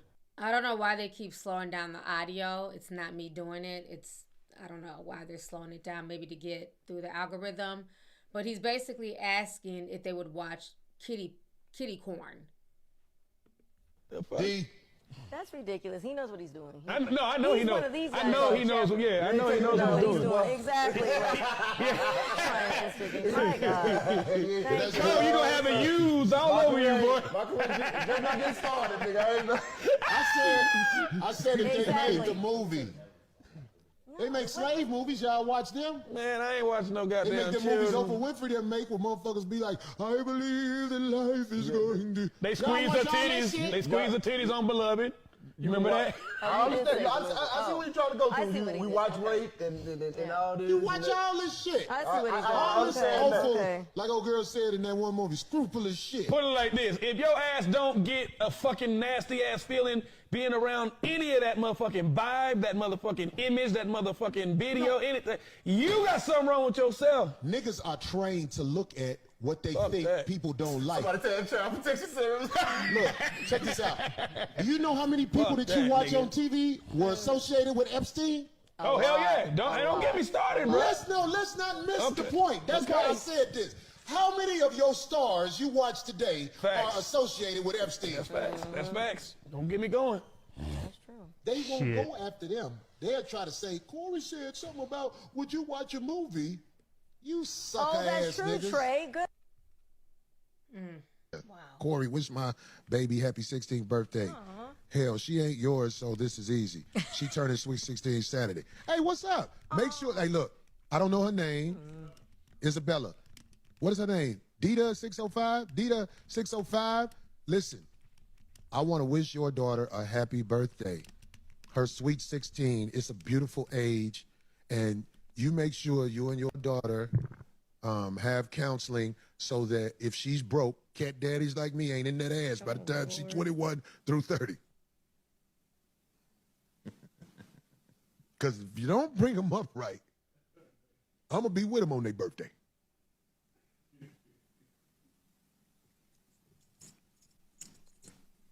I was at the mall with the little broke bitch. We was in Victoria's Secret. And I'm sitting there at the counter. I'm like, what's up? She needs to get measured for a bra. She never been measured for a bra. And she want to have the right size on instead of the Walmart bras. And the lady was like, oh, oh, that is so sweet. Is this your daughter? I said, I'm standing up in this little bitch. Oh my God. Wow. And it wasn't a laugh when I said that. It wasn't a laugh. The lady looked like, I was like, I got a couple of dollars. I get to smash little cute young girls like this that come from poverty. I'm standing up in her. Do you need a bro, bitch? My brother's daughter was with a group of us. We were at the hotel because my mom was in town. Dee, was you there? Yep, I brought the cake. I know how to do babies. It was super cute, though. Everybody was trying to get her attention, but she wouldn't do nothing but hug her daddy because she didn't know us like that. It's true. I didn't pay her no attention. I just kept looking away. But, I talk, my voice carries, and she kept looking. Yeah. All of a sudden, what happened, D? She went right to him. It was almost like, I'm the one wasn't paying her no attention. And everybody like this, what? Like, You know what that told me? What? She gonna be getting dick put up in her when she grow up. God, why did I know it was going to take a bad turn? And that's his family member, his own niece he's talking about. Wow. Oops, hold on. I will not be defeated. Family ties must not rule over the business of the 5150. No, either that or she wanted good luck and she thought you were Buddha. I'm gonna get a text from my brother to fuck you. Wow. That's funny. Oh, God, see, I knew it. He pulled a Craig on him. we didn't know what was going And these, and I don't know the co-host name, the light-skinned dude. They just sit and just laugh and cheer this on. Nobody holds him accountable. Nobody says anything. Yes, he is. But there's truth to that. Yeah, for sure. Her magnetic attraction to the male, the alpha in the room, means something. Am I wrong? Can anyone explain it? See, I'm not a scientific, explain with this scientific backing, but I watch young women as they develop in this world. And I get a pretty good idea of what they're going to be about. I know if they're going to need intense training to not go too far left. I know I'm blessed with this mind. A young girl. This girl daughter called me like she was around about 8, and I didn't stop. I was just looking at her. Like, Oh, what? Oh, you pervert. That's a pervert move. Oh. Then she said something. I was like, oh. It don't say nothing in the Bible about that you got to stop fucking if kids walk in. You got to get the kids used to the shit grown folks do. You made eye contact with the kids, though. I wasn't flirting with the little girl, but I wanted to see me. I wanted her to see me fuck her mama. That don't even sound right. No, that don't sound right. So she could stop wondering what's happening when we close the door. That's like Somebody say I'm a sex offender because I'm fucking her mama. Exactly, yeah. I was fucking her mama in her bed. That little girl ain't had no business waking up in the middle of the night. My thing is how you. Did her mama know she came? Once her mama realized that I played it off, like, oh, Wow. I'm at an age where I fuck with girls this young and old. Oh, brother, I moved in with this lady, and her 14-year-old daughter was trying to give me that pussy. It's just, I ain't that dude. I was shocked once I confirmed it. Yeah. Yeah. Because one day we was all in the room, and then, they kids. Right. So, and I was cool with them at the time. When I did not fuck that little girl tried to sabotage my relationship with her mother. Yes. And that's not that's even wild. the scare. So there's been some scary scenarios that I've heard It's of. real So, shit. yeah, I wouldn't no, lie on that girl. That girl, I was like, oh my God. I fucked up. And I told her mother. That was the right thing? Your mother, I told her, your daughter, she tried to make a move on me. Like, because we was all in the room, and one day they jumped in the bed, because the two little ones was just playing with me, like, Cory. But the other one did this. She threw that ass on me and did this. Shit. And I said, oh, shit. What the fuck was that? And I told her mother, and her mother, you know the first thing her mother said? So do you like her? I was like, oh. When I was in Iceland, you don't have to be no 18. I think it was 13, maybe 14. Yeah. That's a grunt. Okay, so that's the last clip. That was it's at the very tail end. I did not expect to hear what I just heard. That was sick and demonic. And the fact that you have grown adults, other influencers in the room, co-hosts and such, co-signing this, laughing at this, there's nothing funny about that. And you know, like we always say, in every joke, there's a bit of truth. Okay? This man ain't lying. His jokes are mirroring his life. And you know the sickest part? He talks about Epstein a lot, but he doesn't talk about him in a disgusted way like most people do. In a way, it's like he needs to go to jail. He's a horrible person. He talks about Epstein in a admiring way. He admires Epstein. And I'm going to keep it a buck with y'all. I think the only thing that's stopping some, okay, and this is not all men, we don't paint men with our brushes here, but some men, from not being Jeffrey Epstein, the only thing that's really stopping them is that they don't have no damn money. They don't have no power. They have no prestige. They have nothing. If they had it, they'd have their own Epstein Island themselves. And that's the vibe I get from Cory. If he had the money, the social status, he'd have a Cory's Island full of young girls that he can impregnate and do all types of shit to, because in his words, a 16-year-old is a woman who should be able to give birth. They give birth to the best babies and the healthiest babies. For Darlene now to try and act like she's upset and mad because he caught her coochie wrinkled and, you know, wanted her to hold up a shirt, that's where you draw the line? Him wanting you to hold up a monkey shirt is what bothered you? That's what made it for you to take a stand after all these years? When he been saying all this problematic shit?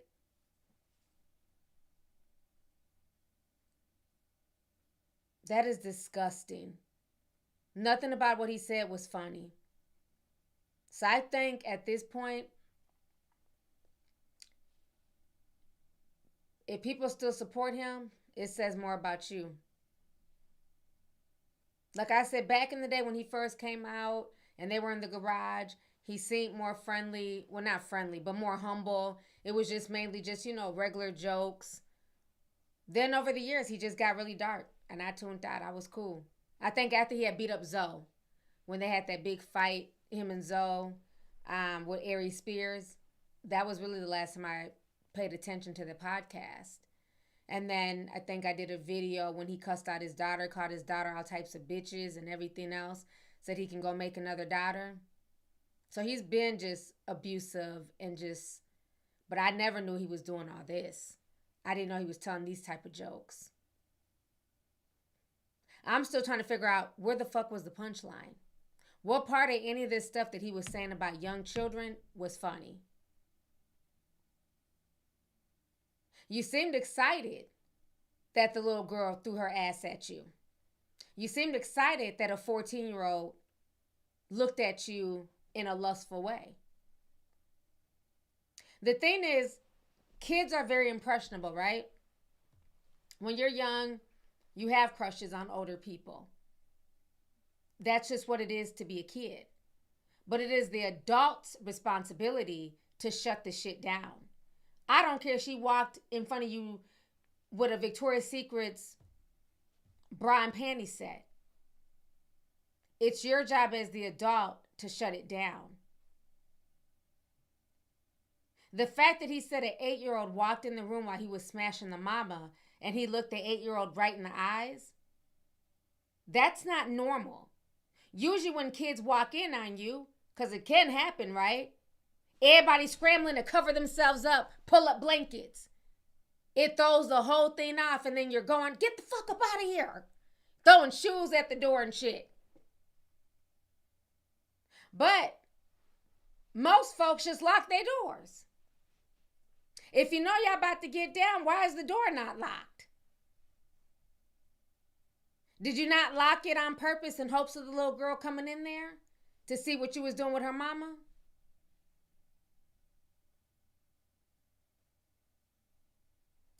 It just don't make no sense.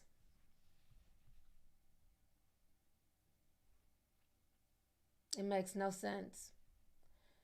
So him and Joe Budden are into it now.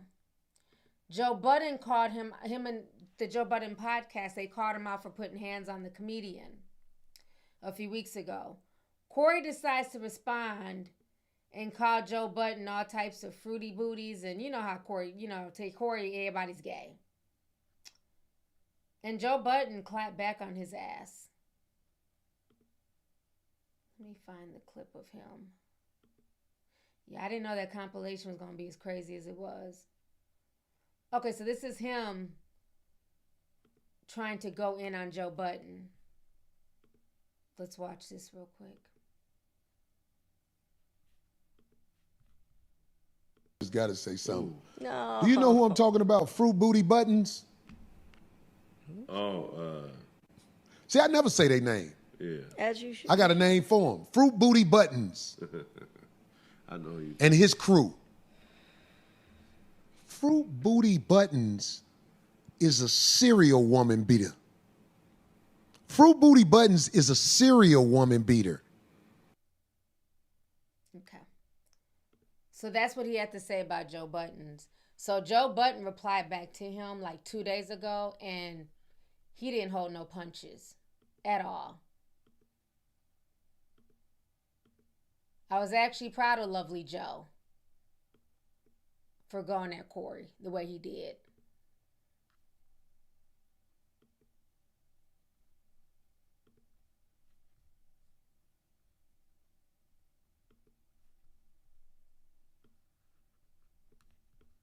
So we're going to watch this real quick here.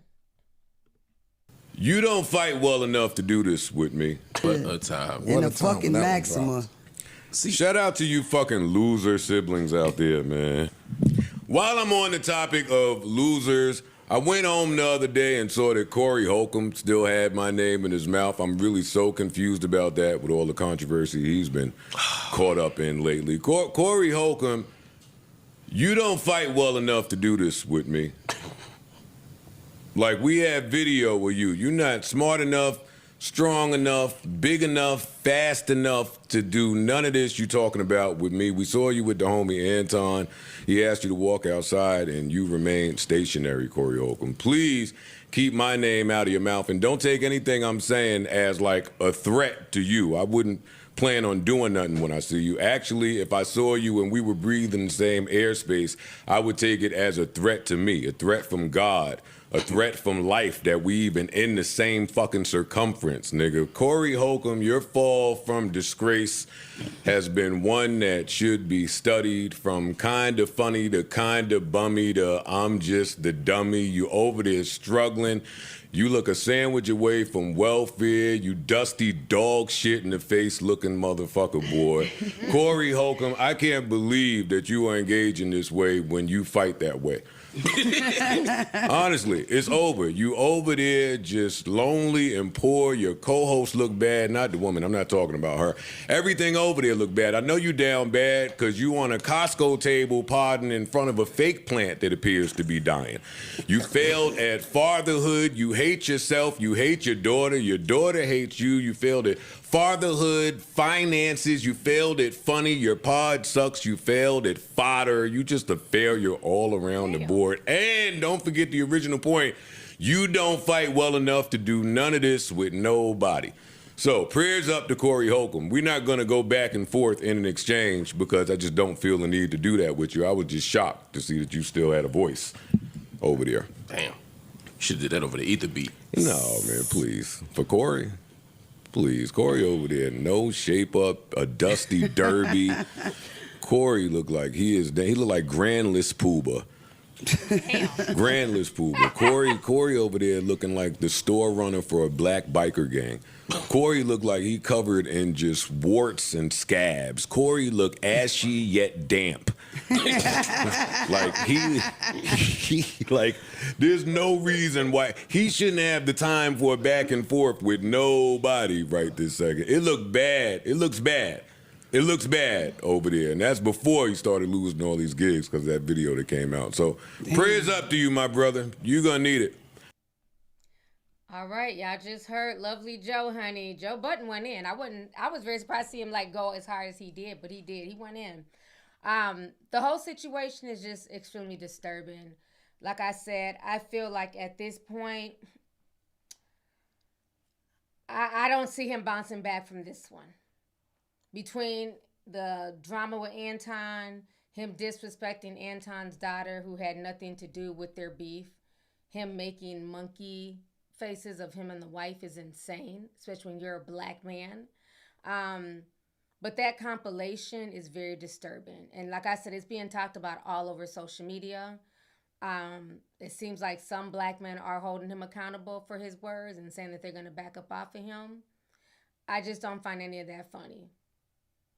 Very, very disturbing stuff. So for Darlene to now have a moral compass when it comes to the t-shirt thing, I could care less. Not after watching that compilation and she's right next to him, kikiing and giggling when none of that stuff was funny. So let me read these super chats here before I get up out of here. I've been on here for over 3 hours. Yeah, it's too much.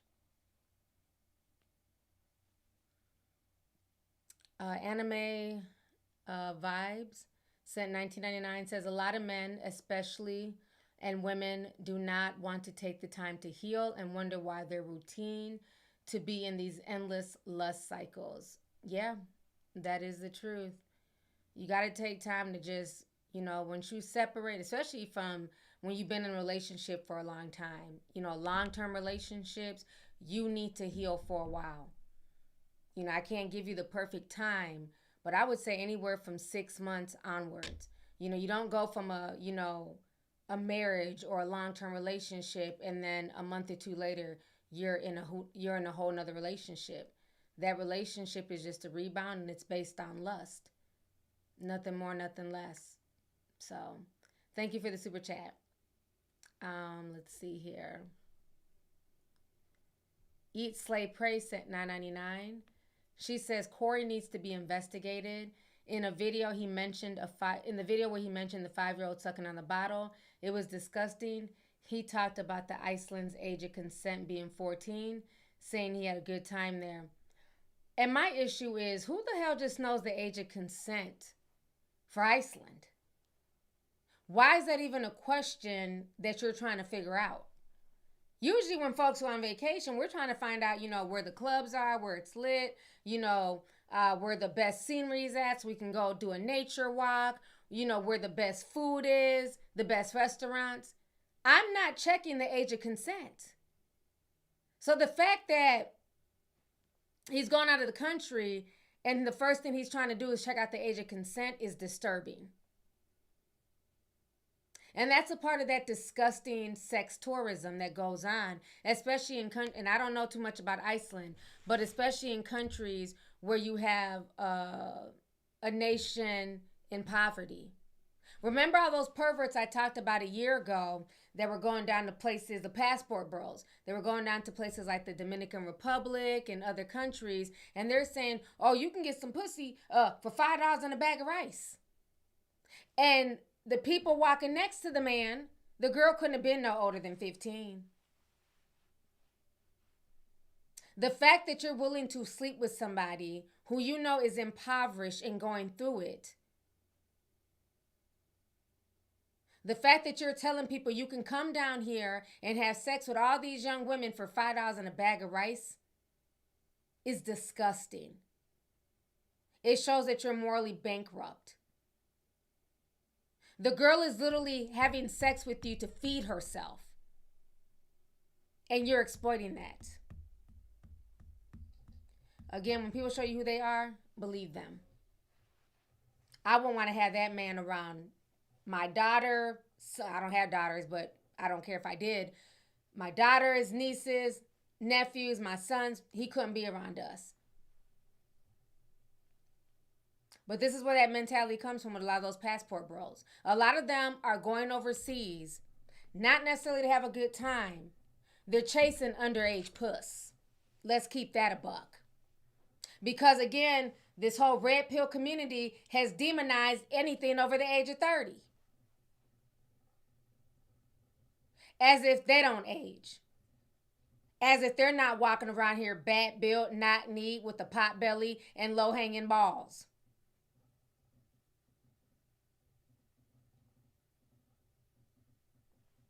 Sad. Somebody said they're doing the same thing in Brazil. Oh, yeah. And a lot of those Caribbean and Latin countries. And it's not just the girls. You have the parents. It's a whole cycle. You have the poor parents pimping out their kids.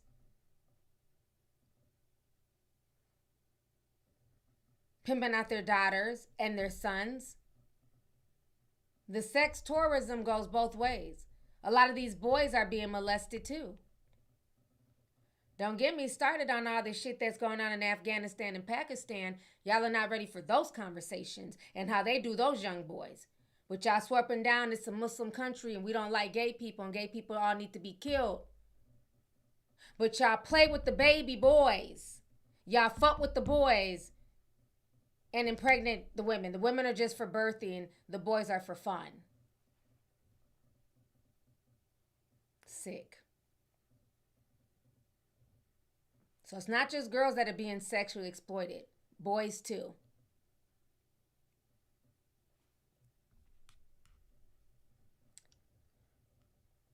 This pisses me off. Eat, slay, pray. Yes, Naya, the dancing boys. I wasn't even trying to go there because I don't want to mix up topics, but I had to bring them up as well. It's disgusting. They get used, abused, and then just discarded like trash. Some of them are killed afterwards, after years of abuse. Eat, Slay, Pray sent $9.99. She said teen pregnancy is medically considered high risk because the body is still developing and raises chances of anemia, preterm birth, low weight birth, and complications for both the mother and the baby. Shake my head. Exactly. Like I said, I can speak from experience. Had my son young. Had to be induced because the pregnancy took a toll on me. We were both in the hospital for a week. He was in, not ICU, but, under the lights. 5 pounds, 2 ounces.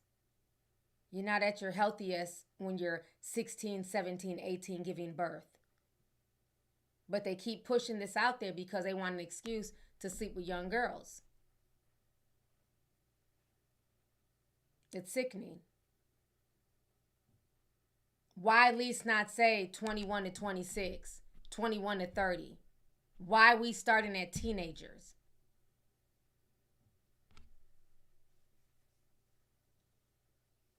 Especially when the brain is not, exactly, you said that in the chat, when the brain is not fully developed until you're 25.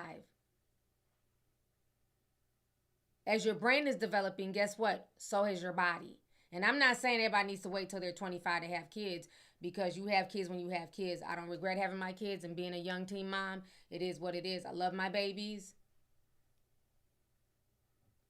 But if what he's really about is having a healthy child, why would you not wait until that woman is at least 25 when her body is fully developed? Why would you want to be impregnating a 16-year-old?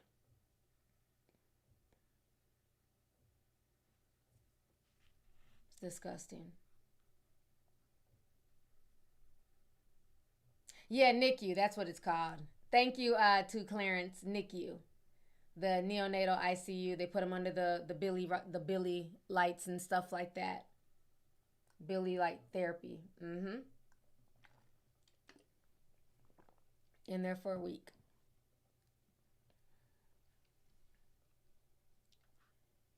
Let's see here.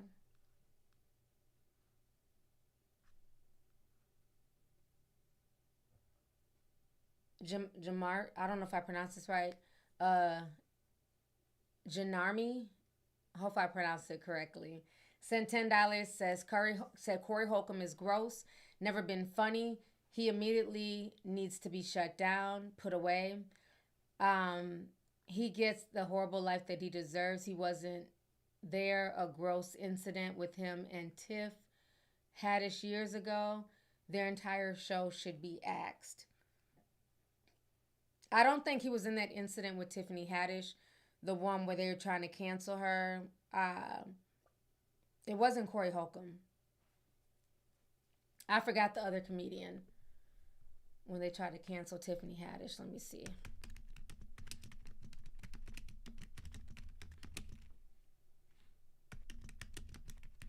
I want to say it was Ari Spears. Yeah, yep, Ari Spears.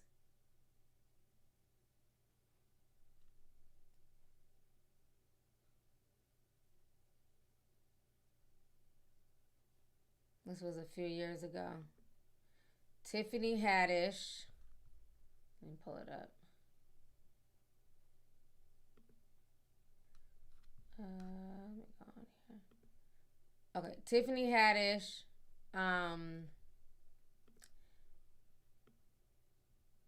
Deeply regret skit with Ari Spears, which led to child sex abuse allegations.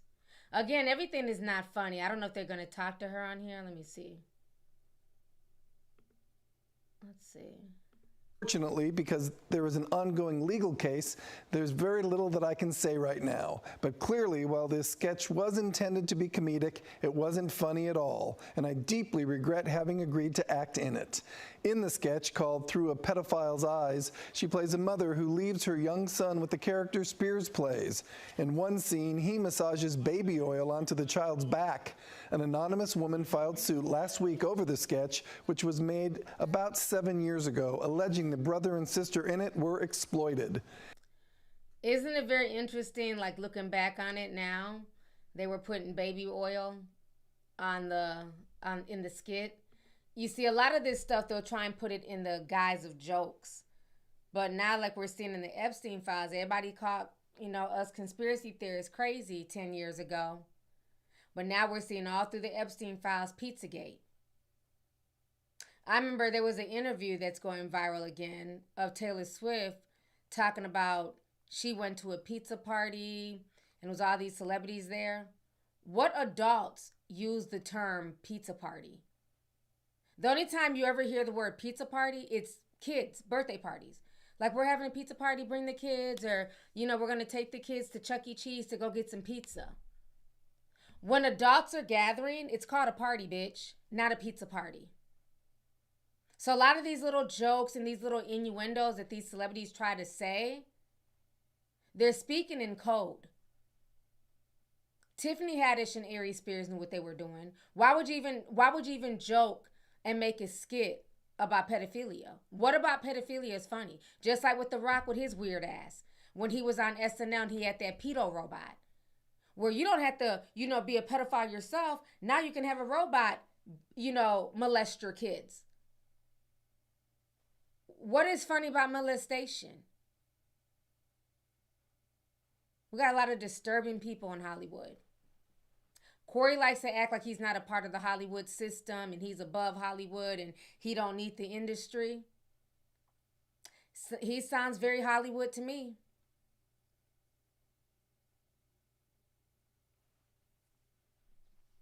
It's disgusting.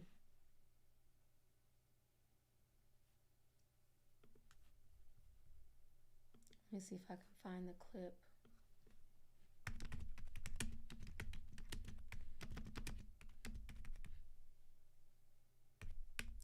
And if you watch my Menendez brothers deep dive, put a teacup if y'all remember the deep dive I did about the Menendez brothers, how deep I went into that. And I showed you guys the connection between the father and his connection to the Ninja Turtles. And all the sexual abuse allegations that was levied against the father. And how the Ninja Turtles, the twins, Mary-Kate and Ashley Olsen, all that pizza stuff tied in together. Remember, that was the Ninja Turtles' favorite food. The Menendez daddy had a hand in the Ninja Turtles. So all this stuff goes way deeper than y'all can ever imagine. I see the teacups. Thank you. I broke it down in that Menendez Brothers deep dive. I mean, Netflix, they did an okay job, but I went more esoterical. But here's the video of Taylor Swift. Tell me who. So you had a. Hold on. Who talks like this as a grown adult? Who talks like this?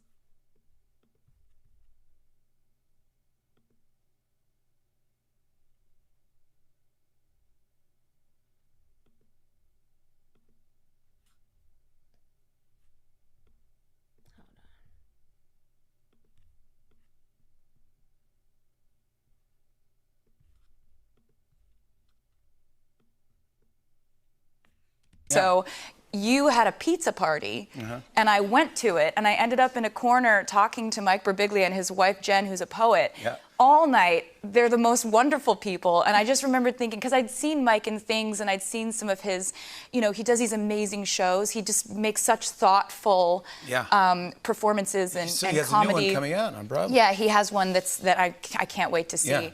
And so I was talking to them, and I was just thinking, I'd written the anti-hero video, and I was like, he's perfect. Yeah. So you had a pizza party, and I went.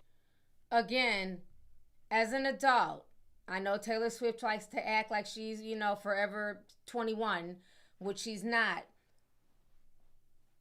What adults have pizza parties or calls it pizza parties?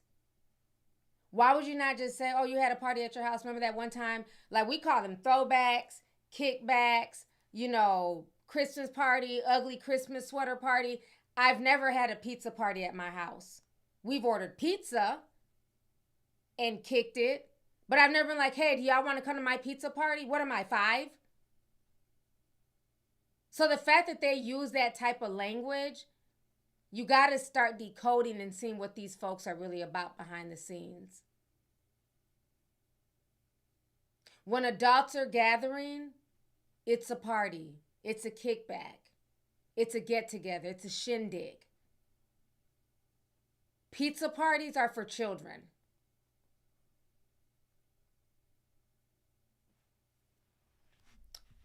Well, go off, Taylor. Roland D says Holcomb is sick and he's bold as hell because no one around him is checking him. Oh my God. Yeah, that was disturbing to watch. Culetta Sim 5 says my mom didn't play a child sitting between a man's legs. Rather, it's the father or not to sit on the knee. Glad my mom made us stay home. Yeah. And I said this last week, and again, it wasn't to be, you know, mean or to assume that, you know, a father would harm their child. That's not why we're saying that. But I know for, you know, even like friends of mine who have daughters, once they get to a certain age, there's no reason for her to just be sitting on your lap. She can sit next to you. You know what I'm saying? It's just, you know, and I don't want to pervert it, right? Because that is the child's father. But I just feel like after a certain age, it's just a bit much. Even like kids sleeping in the bed with their parents, after a certain age, it's a bit much. There's no reason for your child to be 10, 11, 12, sleeping in bed with you. That's weird. They need to be in their own room, in their own bed. It's a bit much. But yeah, you know, outside of the father, I don't think any child, especially like around, I'm talking about 5, 6 years old, needs to be sitting on anybody's lap. At all. You just don't know what people's intentions are. They can come up and hug you, stuff like that, but it's just a certain way, like as an adult, you handle children. It just is. You know, like even me being a boy's mom, and I've always had, you know, like their friends would come over and stuff like that. And I love all my kids' friends like they're my own, right? But even when it's like, you know, giving a hug, it's a side hug. You know, it's just certain ways that you move with young children. You know, now that they're older and grown and they're all like, you know, 24, 25, then it's a little bit different, right? It's like, oh my God, I haven't seen you in so long. You know, congratulations on graduating on college. Now it's like a mature thing, right? So now it's like, okay, you know, I'm just proud of you. But it's just a certain way you move with kids. I'm not going to be hugged up with my breast on somebody's child. You just don't do that. It's like you just have people who just have no common sense. As children, you got to have that little space. I'm not saying you can't hug them, but it's just the way that you do it. I don't know. It's sad. Yeah, there has to be healthy boundaries. Exactly.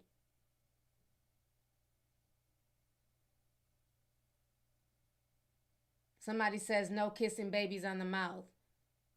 Yeah, nobody should be kissing your child on the mouth.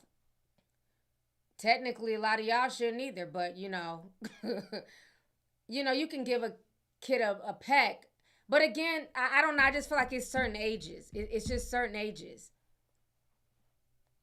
I'm not kissing, my 10, 11-year-old child on the mouth. That's just weird. It's just weird. But again, that's just me. So.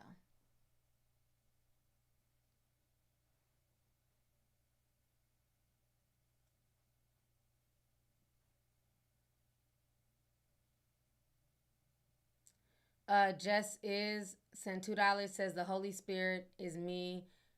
In me hurts hearing this. Yeah. It was definitely hard to listen to. It was. Thank you for the super chat.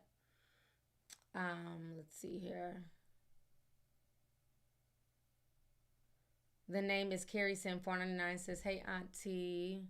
Oh, just disappeared. Just popping in to say hi. And sorry, this is a little off topic. Did you hear about the investigation ruling Kurt Cobain's passing is foul play? No. I did not hear about that. I'm going to have to look into that. That's interesting. Now it's foul play after what, 30-something years? Wow. I'm going to have to look into that. Fujimoto sent $5. Says, hey, auntie, I have work tomorrow, but I want to leave here and say this. Cory Holcomb needs to be put away for good. This is horrendous. What they get away with. Yeah. It's too much. Thank you for the super chat.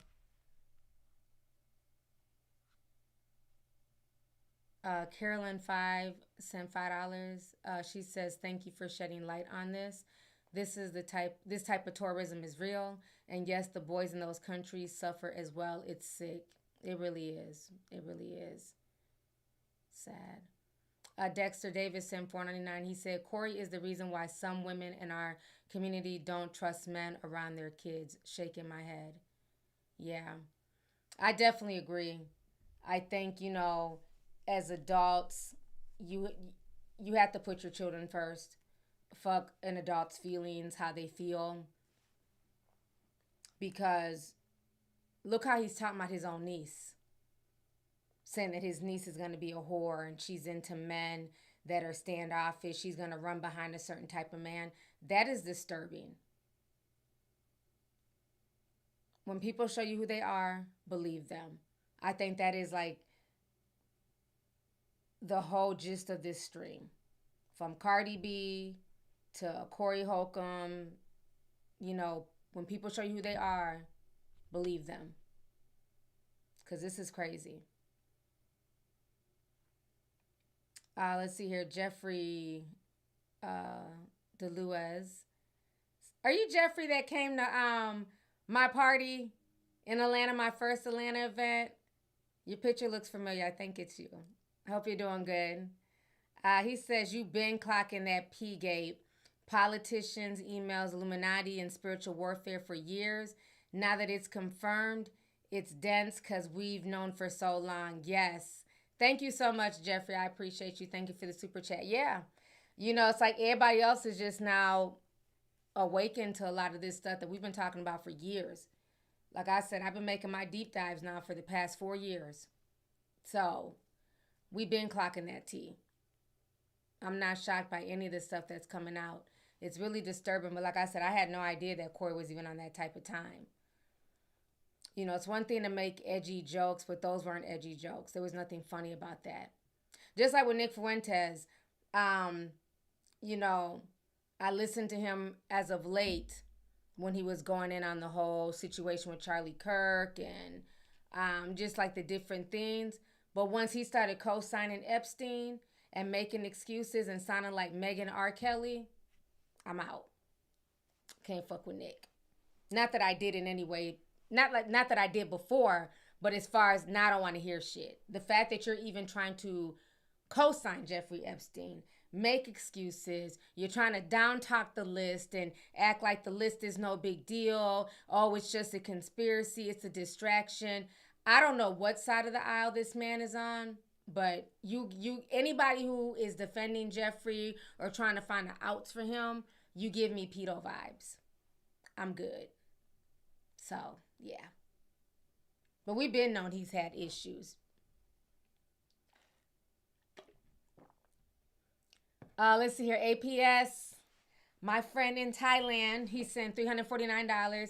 He says, I love when you drag Chrissy Teigen down years ago. She's another one that I hated. Now she's back to work like nothing happened. Oh, yeah. I drugged Chrissy Teigen for years, and I'ma still drag her just like I dragged Naomi Campbell. And people used to get mad at me for going in on Christy. Oh, that's John London's wife. You're disrespectful. Fuck her and John London. I said it. The shit that she was tweeting, the things that she was saying about children, she's a disgusting individual. The fact that she had to delete over like thousands and thousands of emails not even a year ago because she got tired of people accusing her of Pizzagate.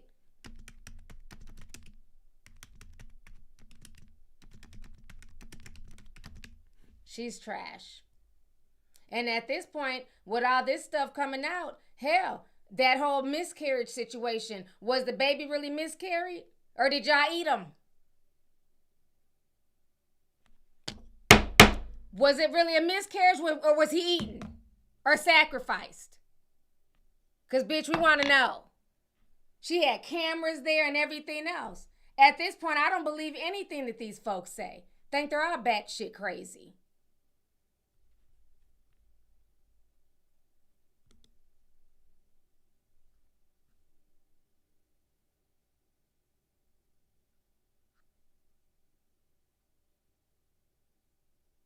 Yeah, she blocked 1 million Twitter users after Epstein conspiracy.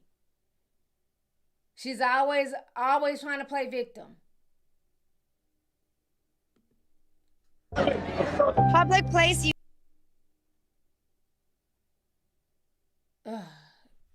She just gets on my nerves. I don't see how y'all still deal with her. She's just... Let me see here. See what the fuck she's talking about. You did it. Is this the best or the worst?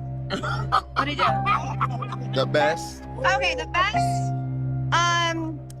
Probably the Obama thing.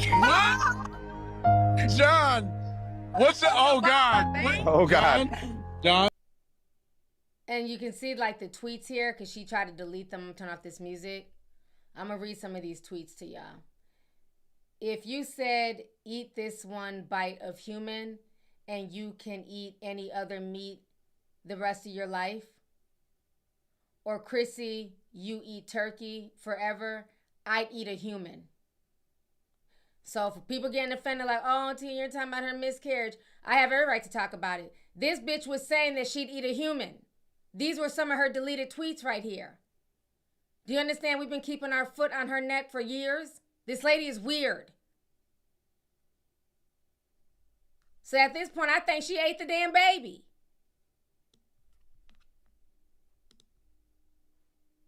Let's see.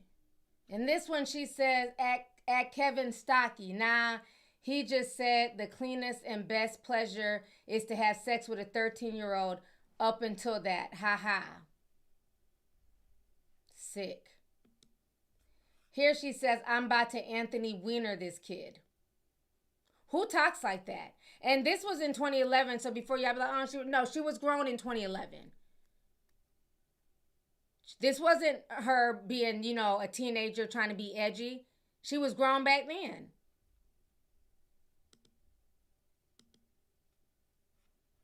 A little boy in the pageant now. Finally some eye candy for me. Hashtag toddlers and tiaras. This lady is sick. I'm confused out with notes on a scandal, man. I wanted to go see grossness between the hot teacher and a kid, man. Aw, damn. And this is who he chose to have a child with, several children with. This one says, seeing little girls do the splits half naked is just, I want to put myself in jail. Hashtag toddlers and tiara. Okay? So all y'all always, auntie's mean, and she be going in. I have a reason. We keep receipts. This lady's sick, and all those tweets she's since deleted. So thank goodness for people archiving it. But she's since deleted all those tweets.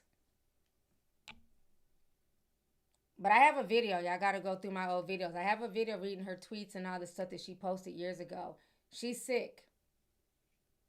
So I have every right to ask, was it really a miscarriage at this point in time? With all this stuff coming out with Epstein?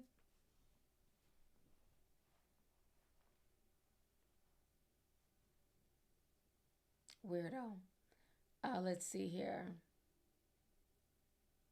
So thank you, APS. I appreciate you. Jamardi sent $2, says their joke / language is an attempt to groom us.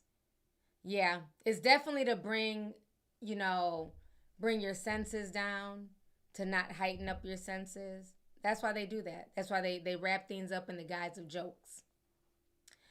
Tony CC7CU sent $100. Thank you so much, Tony. I appreciate you. He says Tyler Perry makes movies for women and John Legend. Feel better, T, and have a great night. Thank you so much. I appreciate you. Thank you. So yeah, it's a lot. It's a lot that's going on out here in these Hollywood streets. But take care of yourselves. Protect your children. You know, it's a crazy world out here. You have a lot of dark people out here. You know, I'm just really shocked right now by everything I heard tonight from Cory. That was just disgusting. So thank you guys once again for tuning in. We had over 10,000 people in here. I appreciate it. Once again, please hit the like button. And like I said, I'll do the other video probably tomorrow if I feel good. I'll put out some more content. But until then, I'll see you guys later.